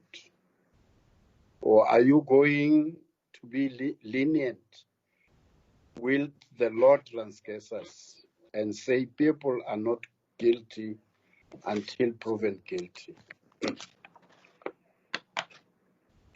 Thank you very much, Chairperson. Thank you, Honorable Makosini. Mhlonishwa Mapena asithokoze. No, Angtokoze, and thank you so much for the opportunity, and also thank the presentation. And I think at the time that we had left Parliament, I think we were yet to have an interaction with what Mr. Mango terms as an administrator unwillingly. But nonetheless, if you look at slide number 16 of the presentation, my only concern is with regards to the operational expenditure. Obviously, you have termed PRASA as a broken business when you were appointed as Sorry, Honorable Mapena, sorry. Honorable Makosini, can you mute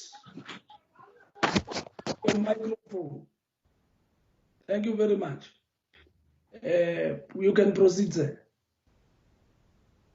No, thank you so much, Chair, and thank you to Mr. Makosini for muting as well. I think if you look at slide 16, as I was still saying, that you've correctly characterized the business model of PRASA like in its current form as a broken business. But that doesn't also take away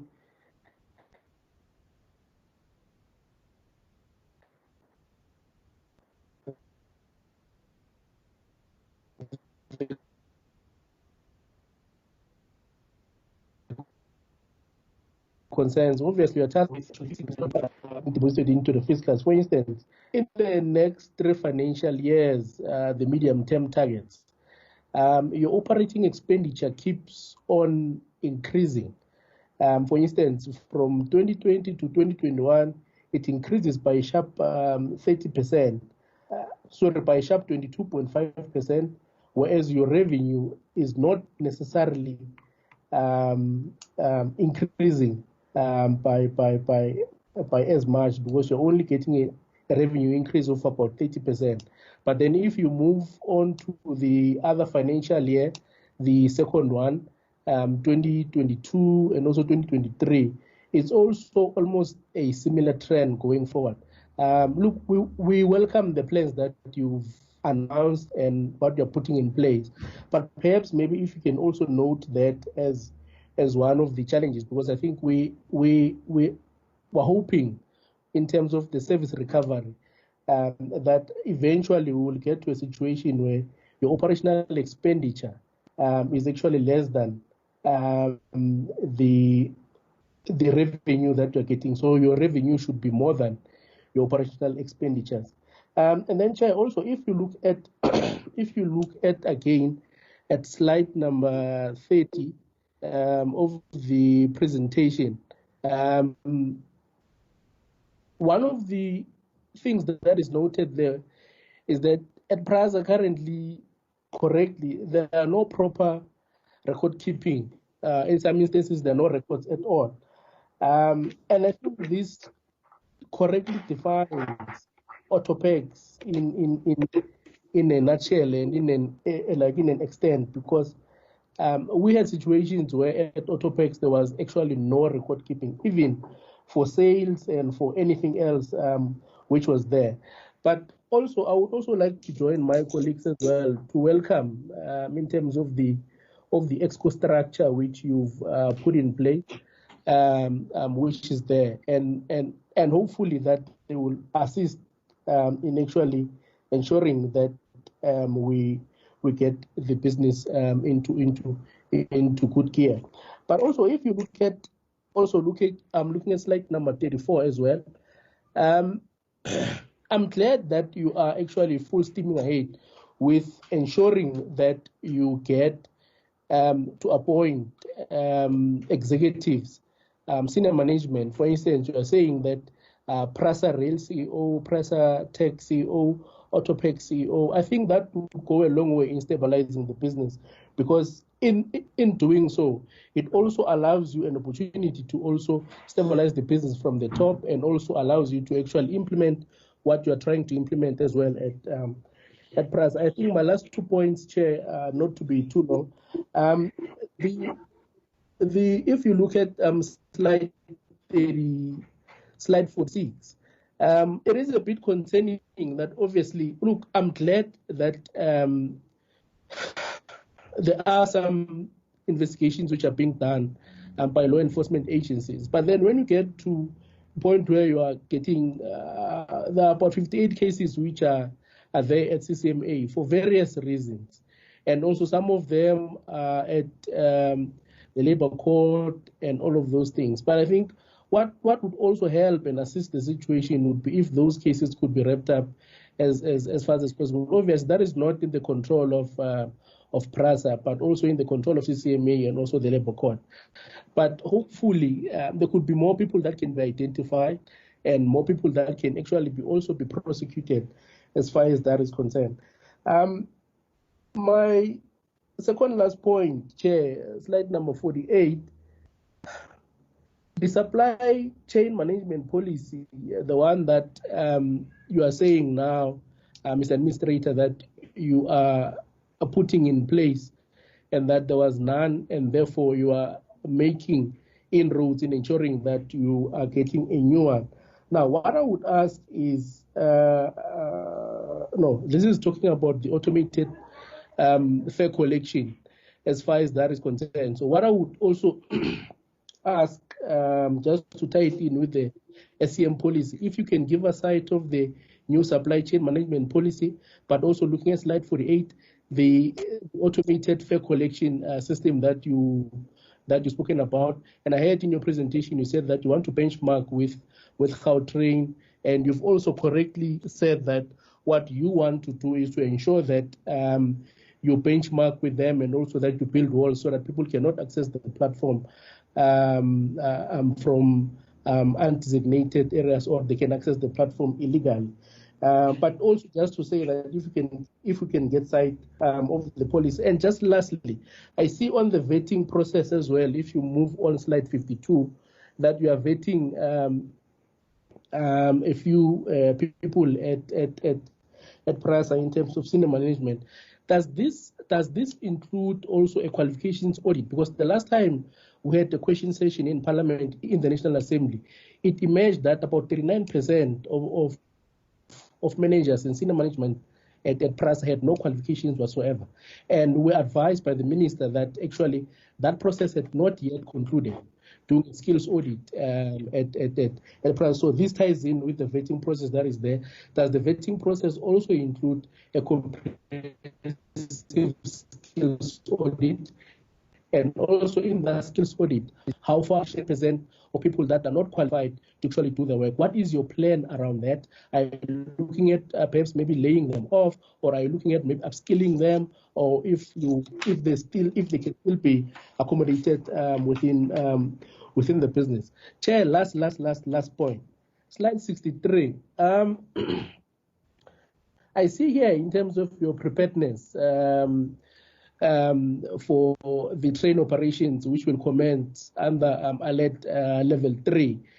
I'm glad that you're saying that you are going to be doing simulations to ensure that your teams are up to speed and that they can be in a position to handle more crowds at your stations. But given the fact that in terms of rail in South Africa, generally, it's an overcrowded space, how will we achieve social distancing in that sense? Because you get people who can access the platform from various entry points, which are not legal entry points.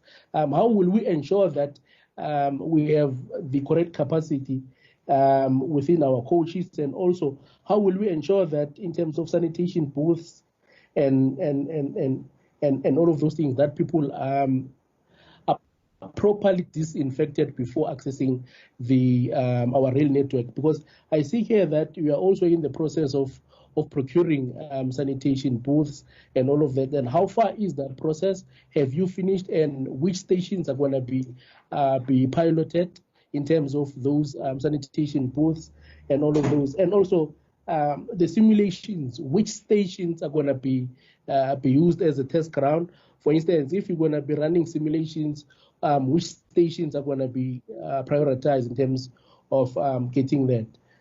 Chair, I don't want to abuse the opportunity that you've given me, but thank you so much. Asibonge mhlonishwa, inikeza oseduze nawe i-mic, Honorable McDonald. Thank you, Chair. Let me also join the chorus to thank the Minister and the Deputy Minister for their attendance and the inputs, as well as Mr. Mpondo, the Administrator of PRASA, for his efforts to stabilize the ship. I do have a couple of questions. Under PRASA's vision, they say that they provide safe and reliable, affordable commuter rail, long-haul passenger rail, and bus services. In 2008, PRASA did 3.8 million passengers on the mainline passenger services. Over the years, it's declined now to a rough estimate of about 370,000 passengers. One of the reasons PRASA is battling is that there's no income. And one of the reasons it doesn't have income is because it doesn't have trains, because the trains have reduced from 6,750 trains per year to 1,800 trains per year. So if you reduce your trains, you're going to reduce your income. So the administrator or must please give me some indication on how they're going to stabilize the mainline passenger services. Then on the security companies that were services were terminated, a lot of these security companies have still not received their outstanding payments since they've been suspended, and a lot of people work for these security companies, so that a lot of people have not received remuneration because of the non-payment of these security companies. If we can get some more information on that. Then on the slide 54, that the central lines is going to be serviced by buses in the interim, and I can see that they plan to use some of Autopax's buses, but the explanation is on both those railway lines, they're going to use 80 buses each, which is 160 buses. But currently, Autopax only has 130 buses. Are these going to be new additional buses? Are these buses then going to be retained for future, to assist Autopax in getting their services back online? Then there's a lot of talk about retrenchments. Under the priority 1 for PRASA is job creation, but in the media there's talk of 1,700 retrenchments, and we are experiencing an extremely difficult period in our country at the moment of poverty and joblessness. There must be a way that we can find that we can keep these jobs, because 1,700 jobs is some, and then further on it says they're going to create another jobs in shorter term jobs or contract jobs. Can these people not rather been absorbed into that? Then on the RSR's findings on the safety last year, can the administrator please give us feedback on how far is the compliance to the safety issues that were raised, and the safety issues regarding the used brake pads? Some trains that didn't have brake pads that were used carrying passengers, and how is he going to alleviate that? Then I see that they've sent out tender specifications for SAP modules for some ERP. Can the administrator please inform me what is our cost to SAP per year from PRASA, and is it not better that we develop our own software that's our own, that we not rent from some European company and paying them millions a year? Let's rather in-house develop. Let me just wrap up here, Chair. In your explanation for losses of COVID, there's in 199 million rand, there's 86 million for rentals. I'm sure that the rental is not a complete loss. I mean, when somebody is renting from you during this COVID, doesn't mean he's not going to pay you. It just means you're going to extend a payment plan to him, so that, or him or her or that company, so that they can eventually catch up in the rentals. I mean, we can't be of such nature that we just give people rental for nothing. And then also I want to join the chorus in where the spending is only 9% to black-owned companies and 6% to black-owned women companies. I mean, that's way too low in a 7 billion rand expenditure per year. And then in the main line in the Western Cape, there must be a way that we can put pressure on the Western Cape government to give land to these people that are living in our servitudes and encroaching on the land on the rail lines, because that's a problem. It's a land issue. So can we not please have somebody discuss this with the Western Cape government so that these people can be moved as a matter of urgency? Thank you, Chair. Thank you, Honorable McDonald. Bongisizwe.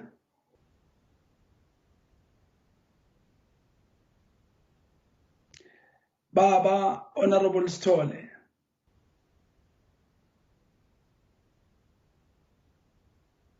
Thank you very much. I want to thank the Minister and the Deputy Minister and Mr. Mpondo for the details information that they gave it to us. But my question, Chair, is the first one is on page 70, where they are talking about the program of the youth. I'm trying to check. They are talking about the increased youth employment. I'm trying to check, do they have any program of the development of the youth? And the other one, what I want to find out, what about women and the disabled people? Because there is nothing that has been said about that on your report. And the other one, Chairperson, is that one of from the department. It seems that the administrator of PRASA have motivated for funding for internal PRASA security personnel, which was sent to the department. But until now, according to the report, there's nothing that has been coming out from the department. Only that shows that there's some lack of communication. What I want to find out, what caused that delay? And the other person is, I'm worried about the labor expenditure because it shows that it remain high in the PRASA. But if they can give us some details, information, and mechanism, how are they going to deal with it? Because it shows that there's a lot of repeating findings, keep increasing and not even addressed by the entity. And Chairperson, the issues of scanning equipment, do they have enough for the employers of PRASA? And the issue of sanitization of PRASA equipment and the station, do they started or do they have any of it? Another Chairperson, what I want to get out, how many security have been trained as a marshal from the PRASA? Because they're supposed to start to train the marshals now. And the issue of laying of staff, did PRASA check their employees who have the chronic illness, and how many if they do have, if they don't have, why? If they don't have, it would be appreciated. And the last one, Chairperson, is that one of the Auditor General. The Auditor General has been always showing that the PRASA is not doing well. They get disclaimer for some times now. I'm trying to check, do they have the system now to deal with it? Because their report shows that from 2021, 2022 upwards, they are going to have unqualified report. What system do they have now, which the other officials have failed? And the last one, Chairperson, is the consequences of those officials who were involved in that corruption in PRASA. How are they going to deal with it?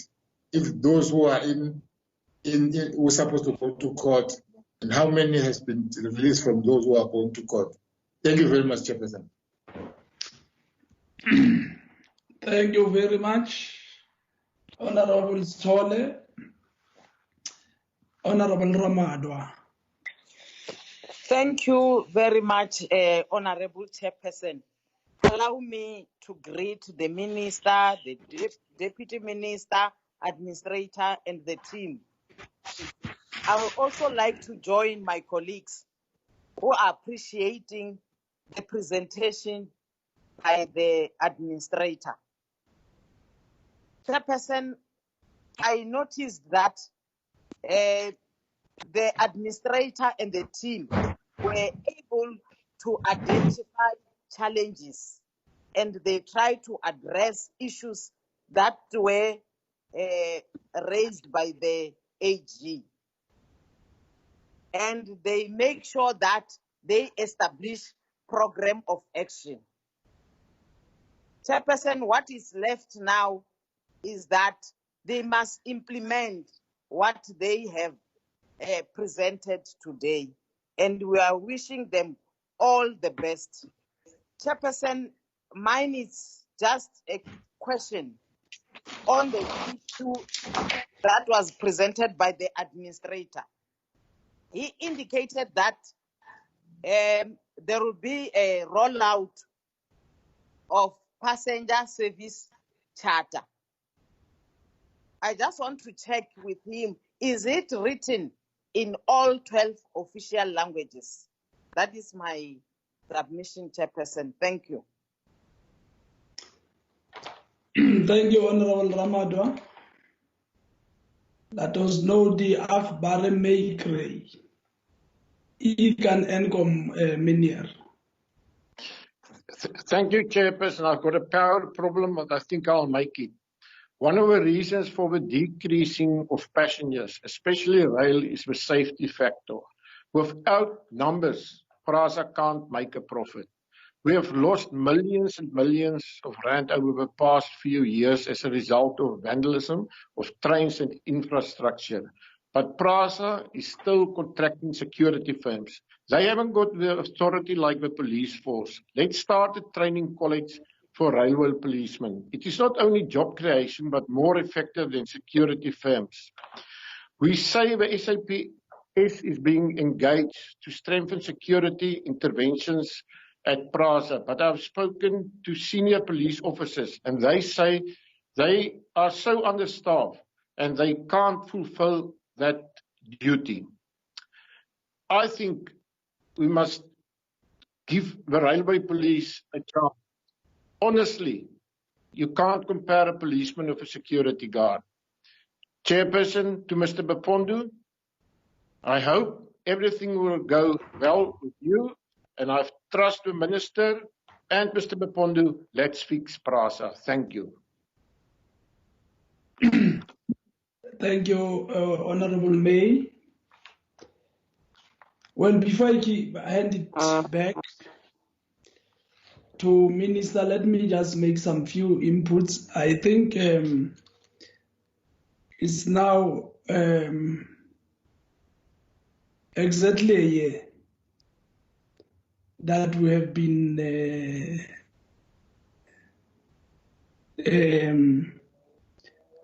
elected to be members of Parliament, and as a result, members of this August committee.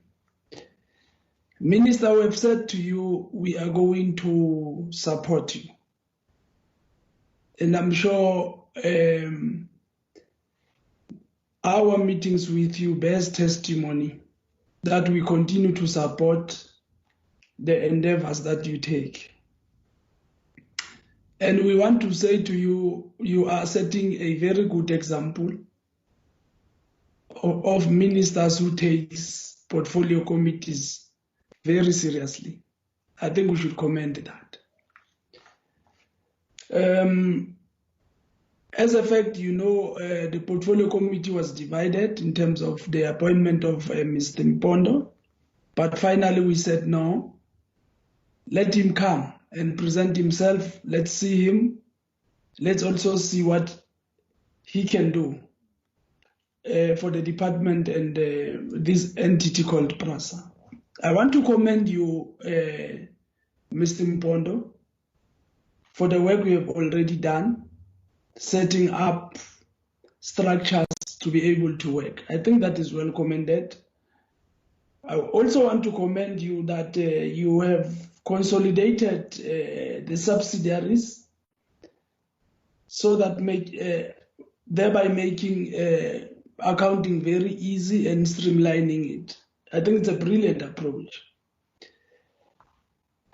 But as I was listening to you, I would have wanted to understand how far you have gone in terms of the work that was already there in terms of dealing with these challenges like Werksman's appointment and it working there illegally in the department. How far have you dealt with that matter? In your presentation, you seem to be mentioning a lot of secondment acting to the department. When do you envisage to have a fully fledged team that is working on permanent basis? The issue of the people who are suspended. Is it possible for you to give us a breakdown of these people? How many women, men, Africans, whites, and how far is the process? As much as you have reported that some other cases are with different government entities, of which we accept, but it is still the responsibility of the department to see to it that the minimal resources that we have are used optimally. Those people who are suspended, are they not still getting salary? Because if they are still salaried and we have other people doing their work, it means it's a fruitless expenditure, to put it in short. Can you also look at that issue and deal with it? I think the issue I just want to emphasize lastly is the issue of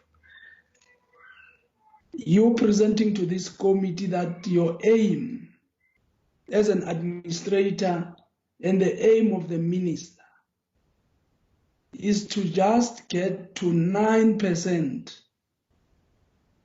of BEE. To me, that is not transformation. In fact, we are going to raise this matter even if you at least at 20%. Now, if you say your aim is to at least achieve 9%, I think with all the humility, that must be looked at differently and be beefed up, because that is not acceptable to this committee. The pace of transformation in this department, taking into consideration that the people who are suffering kindly in terms of contracts, those who have been appointed by PRASA, are majority of blacks. So I would really want to request the minister and yourself to go and relook into that issue. Otherwise, good luck with your work. One member has said, we hear you presenting properly as a professional, and we are supportive. We're confident that this is the right person, but we want now to see action of what we have said to us. We are behind you. Let the work begin. Minister, back to you and your team to give us a response so that we can bring this meeting into its logical conclusion. We know we are not going to respond to everything. Others, you'll take them with you as you go, be able to beef up your presentation. Over to you, Minister. No, thank you, Chair. I will ask the Administrator Mpondo to respond, and then I'll speak very briefly. Thank you. Babu Mpondo. Thank you, Chair. Thank you, members, for all the questions. I think to take guidance from you, Chair, you've indicated that I'll respond to some of the key areas, and then I think some will take back, as we continuously, relook at our plan. So, I'll accept some of the comments, from Honourable Member Chris Hansinger, issue around the use of rail reserves, for dedicated bus service. We've looked at that. we've looked at it particularly in the context of, which might be medium to long term though. We've looked at it also in the context of, branch lines that are there, that where you find that, your rail track has been uplifted. And we're looking at it in the context of looking at extending autopacks in the medium to long term, to service the rural areas and bringing them into the mainstream. So it is an issue that we are considering. And also, the urban area is a bit difficult. The rail reserves are a bit constrained. Even the service that we're looking at from the recovery of the lines in the Central Line and Mabopane, that road-based service would be on the actual, road network. But it's an innovative idea that we've looked at. The suspensions that we speak about, and it touches on some of the other questions. I think for us, particularly where there are charges implemented, and also where staff members would be seen, or at least there's a possibility that they would interfere with critical investigations. We've got to take a decision around that, because it does hamper, investigations. But a lot of them have been around for a while. What we are doing is to roll those out in terms of ensuring that the consequences are meted. So charges are drafted, and in the case of, the employees that we mentioned that have been suspended, charges were drafted together with the SIU, and those are now awaiting disciplinary, and those have been delayed just, by COVID. But otherwise, we've drafted charges and are ready to take them through disciplinary. And as I indicated, where there are issues of potential corruption, those will be forwarded to the NPA. But we're also looking at recovery, of potential recovery of the monies through, the court that has been established by the SIU, the tribunal rather. So we're looking at that option as well, together with the SIU. So repurposing of autopacks, you mentioned around its long-term viability. Number of options. I think that the interaction between rail and the bus is key in terms of that program that we're putting in place. And over the long term, we also would want to see, what I mentioned earlier around the possibility of looking at how, some of the, outlying areas, rural areas could also be integrated. But, in the short term, we need to turn it around and ensure that it's stable. And then we can look at the other, issues that can make it sustainable. Honorable Lisa Manu, the targets. Look, I think the target issue is we take it. That would have been for us set as the minimum. But in terms of where we're looking at, we're saying SMM, so EMEs and QSEs, we're looking at 30%. But again, these are not for us. As I said, we're looking at them as minimum targets, and they also would be, we'll be looking at them per project, because the requirements differ. But the points are well taken. Ours is to ensure that we bring in black companies into our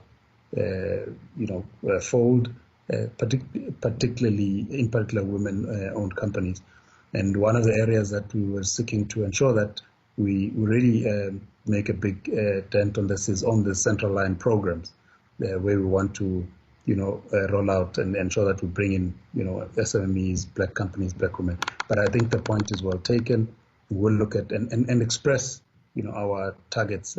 Even we don't have to wait till the next meeting. We will articulate them back to the committee through the department. The issue around the DBSA, as far as I have been here, I think it wasn't. It seems to, for me at least, to be an issue that was dealt with before I arrived. We do not have the DBSA as a partner or appointed within PRASA. The panels that we are setting up are to ensure that PRASA Tech is properly capacitated, through service providers and contractors that will work with us. So that's our approach in terms of ensuring that we roll out our capital program. The plans and the budget, when are we revising these? Chair, we've got, I think it touches on a point that was raised also earlier around the expenditure, that keeps rising. We've been working on this over the past few weeks. I've instructed our ECO team and the technical advisors to look into it. Currently, we've got a budget deficit, of about 3.9 billion. But given the capex that is in our bank account, we're looking at least interest at the stage of about 1.1 that we'll receive for them. So it drops the budget deficit to about 2.8. Now, the task that I'd given EXCO and the technical advisors that they've been working on and the committees over the past few weeks is to reduce that budget deficit. And we're going to be presenting this reduced budget to the DG in the next few days, Wednesday to be exact. And as of last week, the last time, we had a special EXCO meeting to look at the budget and revise it. That deficit had dropped from about 2.8 to about 900 million. So that's the work that is on the go. And by the time we discuss with the DG and, take them through and hopefully eventually Treasury, we want to be able to say, this is what we've done, looking at our costs and, dealing with them decisively. And that work is on the go. And I think we will have some good outcomes there. Then Honorable Member Ndando Noluchungu, yes, we note that, we talk about the detailed budget that we can present. And as I've indicated, we've revised it, we're relooking at it, and that will certainly be all too happy to present in terms of also, indicating where those, those cuts in terms of unnecessary costs are that we can demonstrate. And that speaks to the point as well in terms of ensuring that we give regular updates. We're happy to do that as and when required.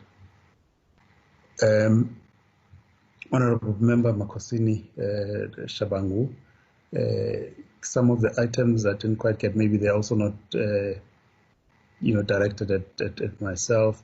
Generating of income, as I indicated, the issue, a big part of the issue, of course, it's an operation that is not working well. Our tool of trade are our trains and of course our buses.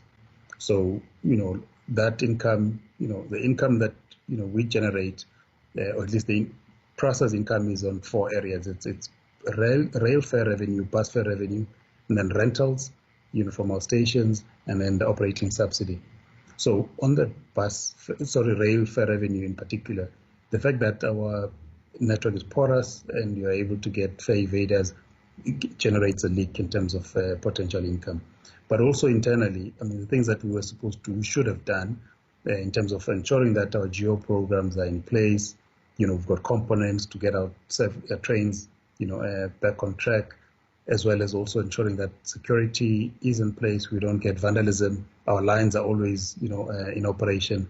Those issues all contribute towards, reduction in income, and of course the service levels. So when we focus on service recovery, at least that focus, which is a very deliberate one, is to then ensure that we have all these plans in place to ensure that we generate revenue. So that we've got elements that speak to that. And again, I've just touched on the highlights here, and that can also be presented.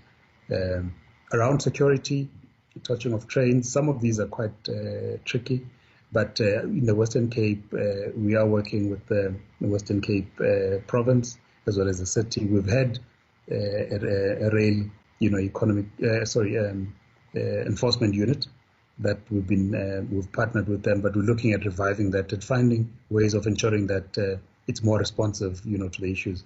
That then brings also our engagements with the SAPS, and we are quite confident that with the discussions we're having with them, looking at hotspot areas, trends, we should be able to look at this. But a lot of it also is not just about, petty crime. It's organized crime, which, requires, the assistance of, commercial crimes and, units.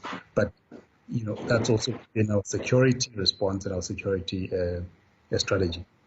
Job creation, yes, we would like to create jobs. Our capital program is meant at doing that, but we have to be realistic in terms of the challenges that we're faced with at the moment. And we have to look at the organization because ultimately our responsibility, yes, is to our employees, but also our responsibility is to ensure that the business itself is sustainable, because it wouldn't help us to run the business down where no one at the end of the day benefits. So we've got to balance. It's a delicate balancing act.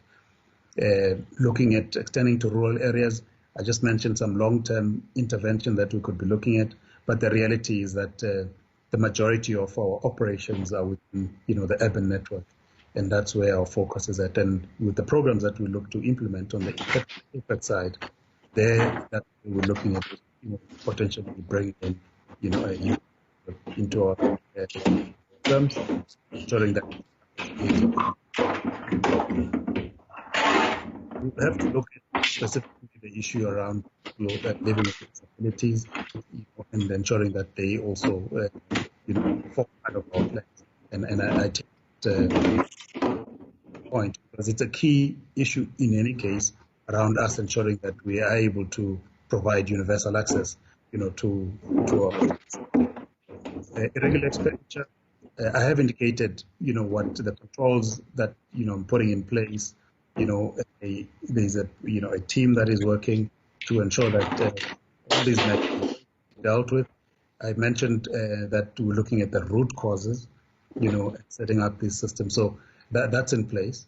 Where non-compliance is picked up, we'll have to deal with it, and it's part of our plan. There's a zero tolerance, against irregular expenditure. So what I would have been presenting there is a lot of what has happened in the past year, and it's something that we would not, that we frown upon at PRASA at this stage. Honourable Bongisizwe Mpondo, the number of issues that you've raised, and I suppose some, comments. I've dealt with the issue of expenditure increasing sharply and what we're doing about it. You're sitting now from a 2.8 billion deficit. We're sitting at 9. We have an EXCO meeting tomorrow where I'll get the latest update from the colleagues, which we will then present to the DG of Transport and then later to Treasury, in terms of us saying this is our response in terms of the challenge. Irrespective of COVID, it's something that we were going to do anyway. We had in our plans and we had been doing it. I must also indicate that, Chair, one of the issues that is key that speaks to this is that we are developing, an optimal funding model for PRASA that will then be able to tell us, and that's almost complete. I'd instructed the colleagues to start working on that from January already. What is the optimal funding structure for PRASA? How much revenue should you be generating? How much operating subsidy should we be able, to get? So all that is being worked on. It's almost complete. And again, there's I'm awaiting that, and that will assist in terms of, creating, clarity around what the funding needs of the organization should be. Then the record keeping, I think you make the point. It is AutoPAX. I think manual system, manual scheduling, very problematic, and it's one of the things we're working on as part of the broader automation. But of course, a lot of these things, we need to make sure that we do them properly, and they do require funding. Cases at the CCMA and the Labour Court, yes, they're high. HCM within the team has been working on this. We've set a timeline to say no cases longer than 90 days, and they've been working on these to see, how we can expedite them. But also, where there could be instances of frivolous cases where we know there is no, opportunity or, what the chances of us winning the case, those we're re-looking at, because it will be a waste of, our resources. So work is going on that, and I think it's one of the reports that we would provide to say these are the cases, suspensions over a period of time, how quickly have they been dealt with. So there is a tracker, that we've developed around that.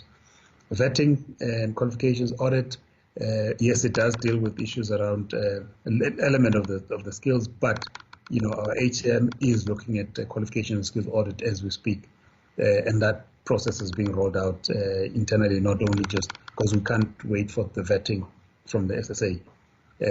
Where there's opportunities for upskilling, yes, but of course, if there are fraudulent declarations, That's no question in terms of how we need to deal with that. The simulations that we'll be undertaking, yes, and how we'll achieve social distancing. You raise relevant points because it all also has to do with the porous network. So part of we have sent through a request, to the Department of Transport, which would go eventually to Treasury around assistance for budget for some of these issues that we don't have a budget for, and part of that relates to increased marshals and security, so that we can be able to, at the end of the platforms, which is where most of the evaders are able to access the platform, we do have those manned, and there is a plan for that. That just requires us to then have the resources to implement it. The social distancing will then depend on the number that we will be servicing, or at least carrying on our network. We're looking at about 30 or so percent for now, 30 to 50%, and we will then see through the various markings what we can be able to accommodate, and not us being a conveyor of this virus. That's what we would like to avoid. Sanitation boats we've not as yet, as I indicated, we're in the process, but it will be largely on the major stations. Some of the stations would not be able to have these, but the disinfectants, the sanitation sprays and all those would be in place, as the commuters come through. So where we'd be piloting at this stage, it's early days, but as I indicated over the weekend, we were looking at Pienaarsport to Pretoria line. We've looked at that to see how possible it is. We went through a number of those stations to assess. Our colleagues, instructed colleagues in the Western Cape to do the same on the Southern line, which they did, as well as the Eastern Cape, our PE and East London line. So at this stage, we are looking at those. It's a phased approach that we'll be looking at. So those are the corridors that we are considering. Of course, we will have a detailed presentation to the minister. We have a meeting on Wednesday where we'll present to him region by region, corridor by corridor, line by line on our state of readiness.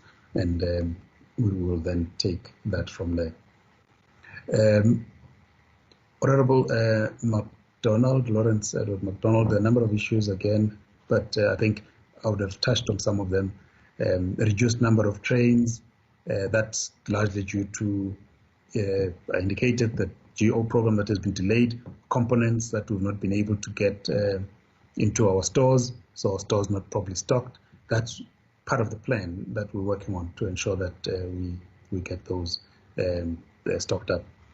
MLPS is a challenge, largely due to the absence of reliable locals, though, and it's an area that we need to look into to ensure that currently, we do have reliable locals. Currently, the ones that we have are leased, and they have not been reliable. Particularly, we experienced during the high peak period in December, where there were quite a number of breakdowns.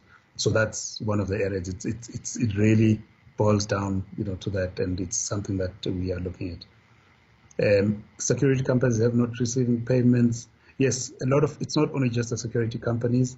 We're sitting with liabilities or creditors that are almost, close to 5 billion, 4.6, at least even by the time I arrived, and that is made up of largely money we owe Transnet, municipalities, as well as just general creditors, including security companies. So that's setting those out of that 5 or 4.6 billion, 3 billion, 2.5 to 3 billion service providers within PRASA.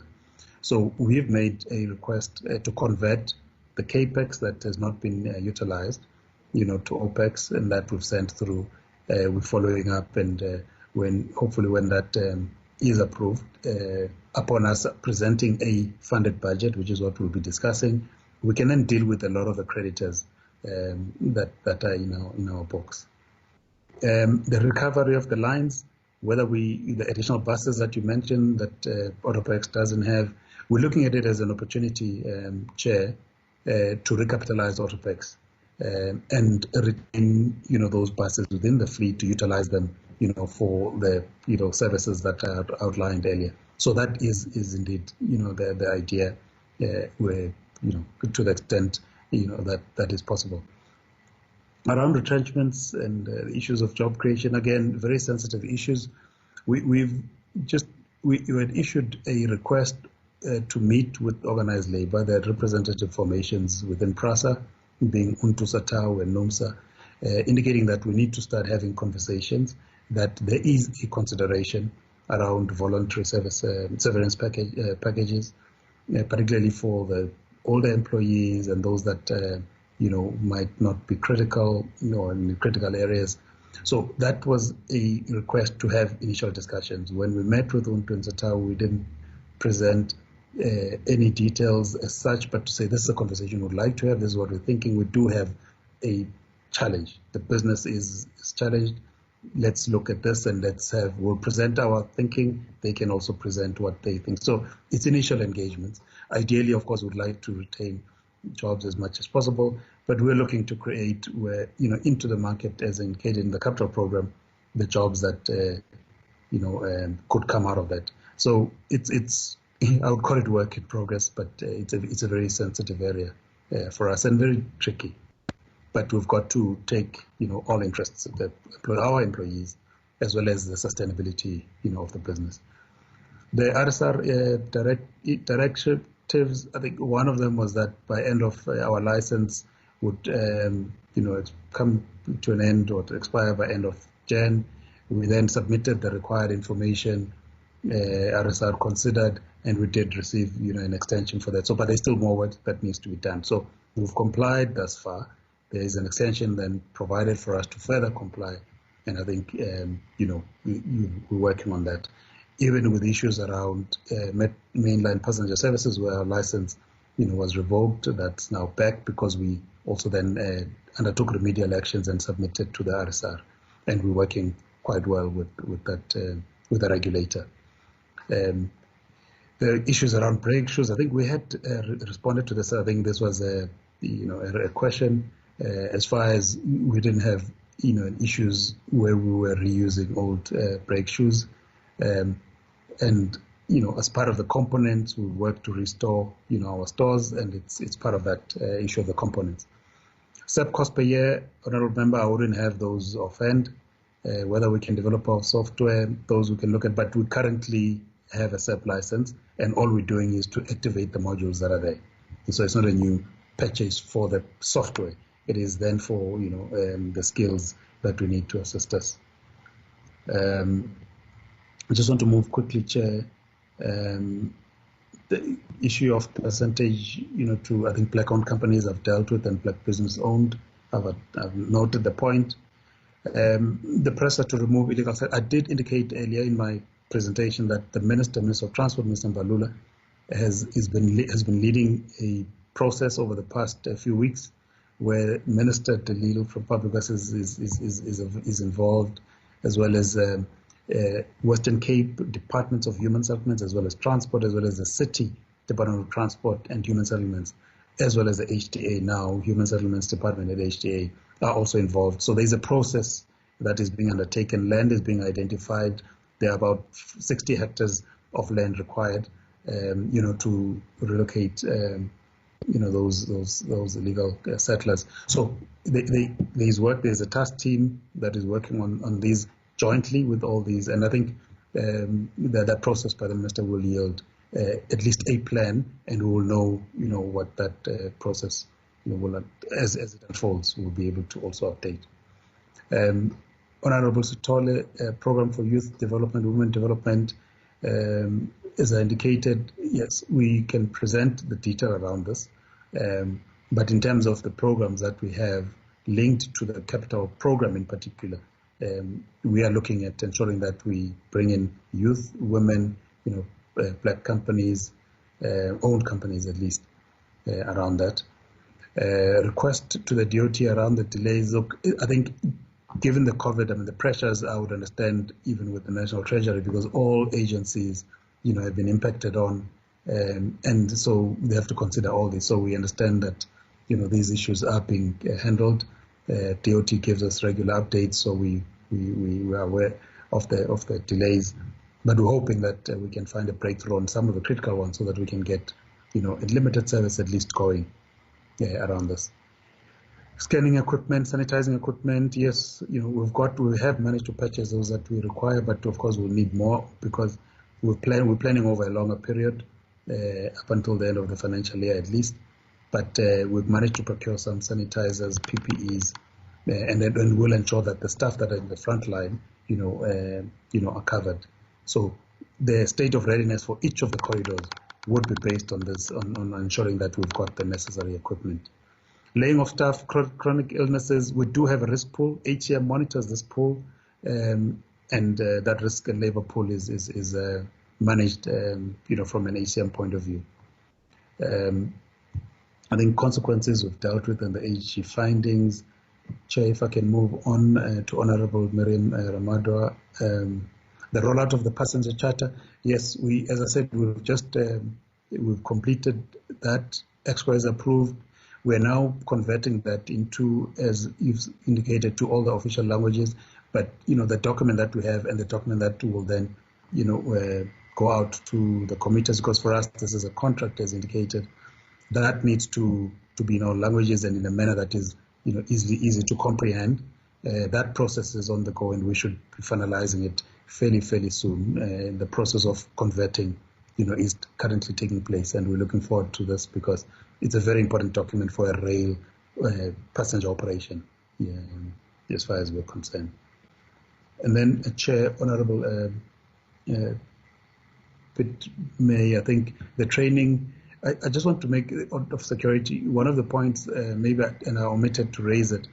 Part of our discussions with SAPS is also to see and access partly, some of the reservists that they have within their, database that could also, come in, for the medium term. So those are discussions that are taking place where we could, and the training that will be required might be much quicker, given that they've already been trained. It's really around, customizing it to our requirements. So there is that. So, but I take the point around ensuring that security are trained, particularly for managing, for crowd control, as it were. And then, Chair, to you, the last issues. So with the appointment of workmen, a lot of the legal and other services were found to be irregular, and we've now established, or at least we've got a new panel, for instance, on the legal side, and the issues that have been noted, because I didn't get to the specific issues in terms of all the investigations. Those that relate to the irregular appointments, some of them are still within our, the pipeline that we're going to be able to deal with in the work we're doing with the SIU, and we will update on these the irregular appointments, specifically around a certain company. But we didn't get to the details around companies. All I'm saying is that's work in progress with the work we're doing with the SIU. But we've managed to. We are not giving further briefs on the basis of the irregular panels, because we've got a new panel in place, particularly on the legal side. With regards to having a fully fledged team, and when I did indicate that, the 5 positions that I spoke to at EXCO, those will be filled, and I'll be making an announcement on those soon. PRASA Rail, PRASA Tech, I mentioned Autopex, Chief Information Officer, as well as the Company Secretariat. There will be only one more position on CRES that we need to work on by June. That will also be finalized, and then there will be a full, full-time EXCO complement. I think I spoke to the issues of the suspensions, the breakdowns, Chair, that you request in terms of who, and how far that we can provide. I don't have it, here in front of me, but we can provide that easily. The suspensions, they are suspended on pay. If you're asking about whether they're still salaried, and as indicated, the reasons for that, these colleagues, some of them are charged. There are charges that have been preferred to them, and others, it is important that they're not able to interfere with investigations, and those will be able to account for individually in terms of the decisions that we've taken with regards to that. But again, it's long-standing issues which needed to be dealt with a long time ago. I note the last point, Chair, that you made around, and I've touched on it, I think, on the BE targets that we look at and beef up. And I think, Chair, I've tried to deal with all the issues, but thank you very much again for the opportunity. Thank you, Chair. I will be very brief, just to say that let me welcome the goodwill from the committee and for the first time appearance of the administrator, Mr. Mpondo. And I think there's still a long way to go, but it looks like we're on track in terms of what needs to be done. The checks and balances are there, which is yourselves, to keep all this in check and to hold PRASA accountable on what it has presented. Of essence is the time, but on my part, I'm not going to delay the appointment of the board. I'm going to advertise the board appointment, and because of PRASA and its state of affairs and what I want to achieve at the end of the day, which is stability, I intend to undertake that rigorous process of undergoing transparent process of interviews and applications of people for the board of PRASA, because most of the things at PRASA have been messed up by boards.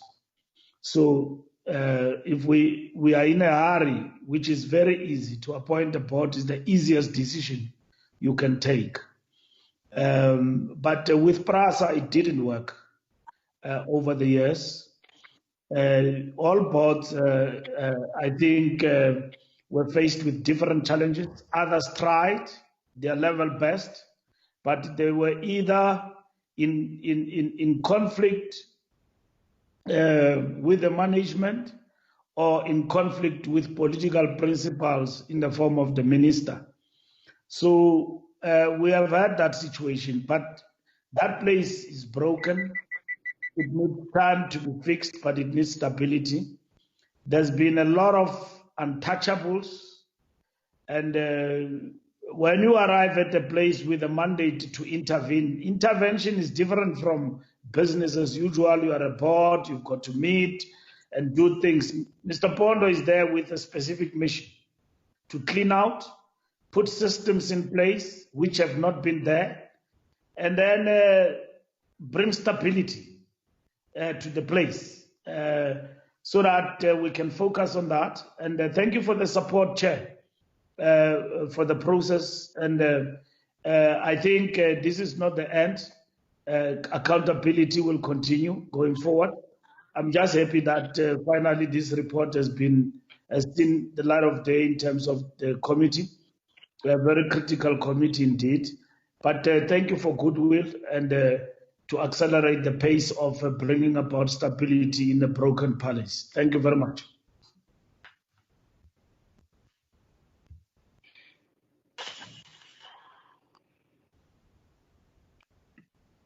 Thank you very much, Minister, and your team for the good work. A lot still needs to be done.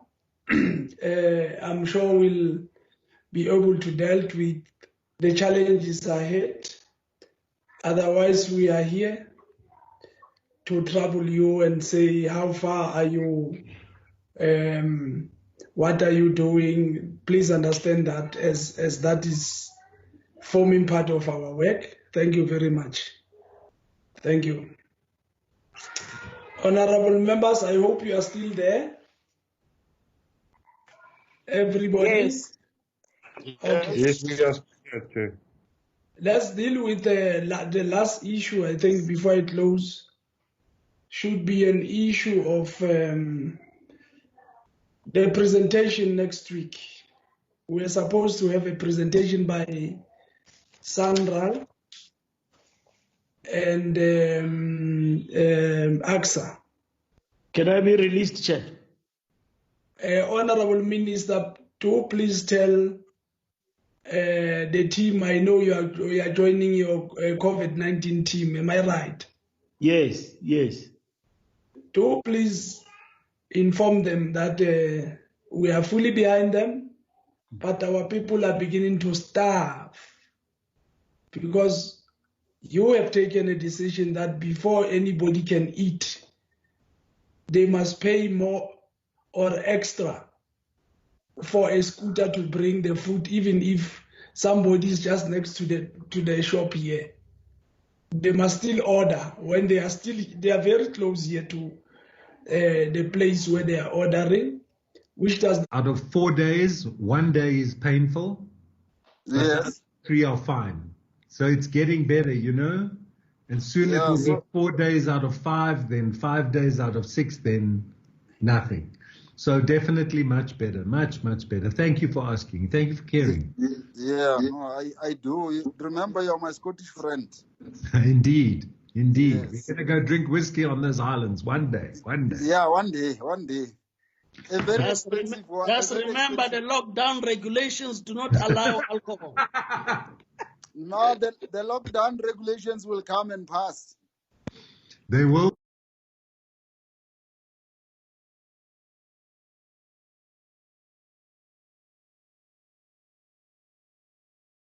But now they're all opened. Why do you open all of them? Sample this one, sample this one, sample this one. We're getting bored on this lockdown. You must leave 3 for me, man. I will. Don't worry. There's plenty. Okay. Yeah, I just thank the good Lord. I gave up smoking all those years ago. So I'm still on that drug. Shame, man. At least now there's no cigarette, so I'll end up leaving. Evening. Yeah, how are you, Chiwip? I'm fine, and how are you, my honorables? Hey, man, did you get? Fine. Yes, finally, I've got him, Honorable Mulala. Okay. I can see there in Limpopo. At least I can see Van Dam. I'm getting a smile.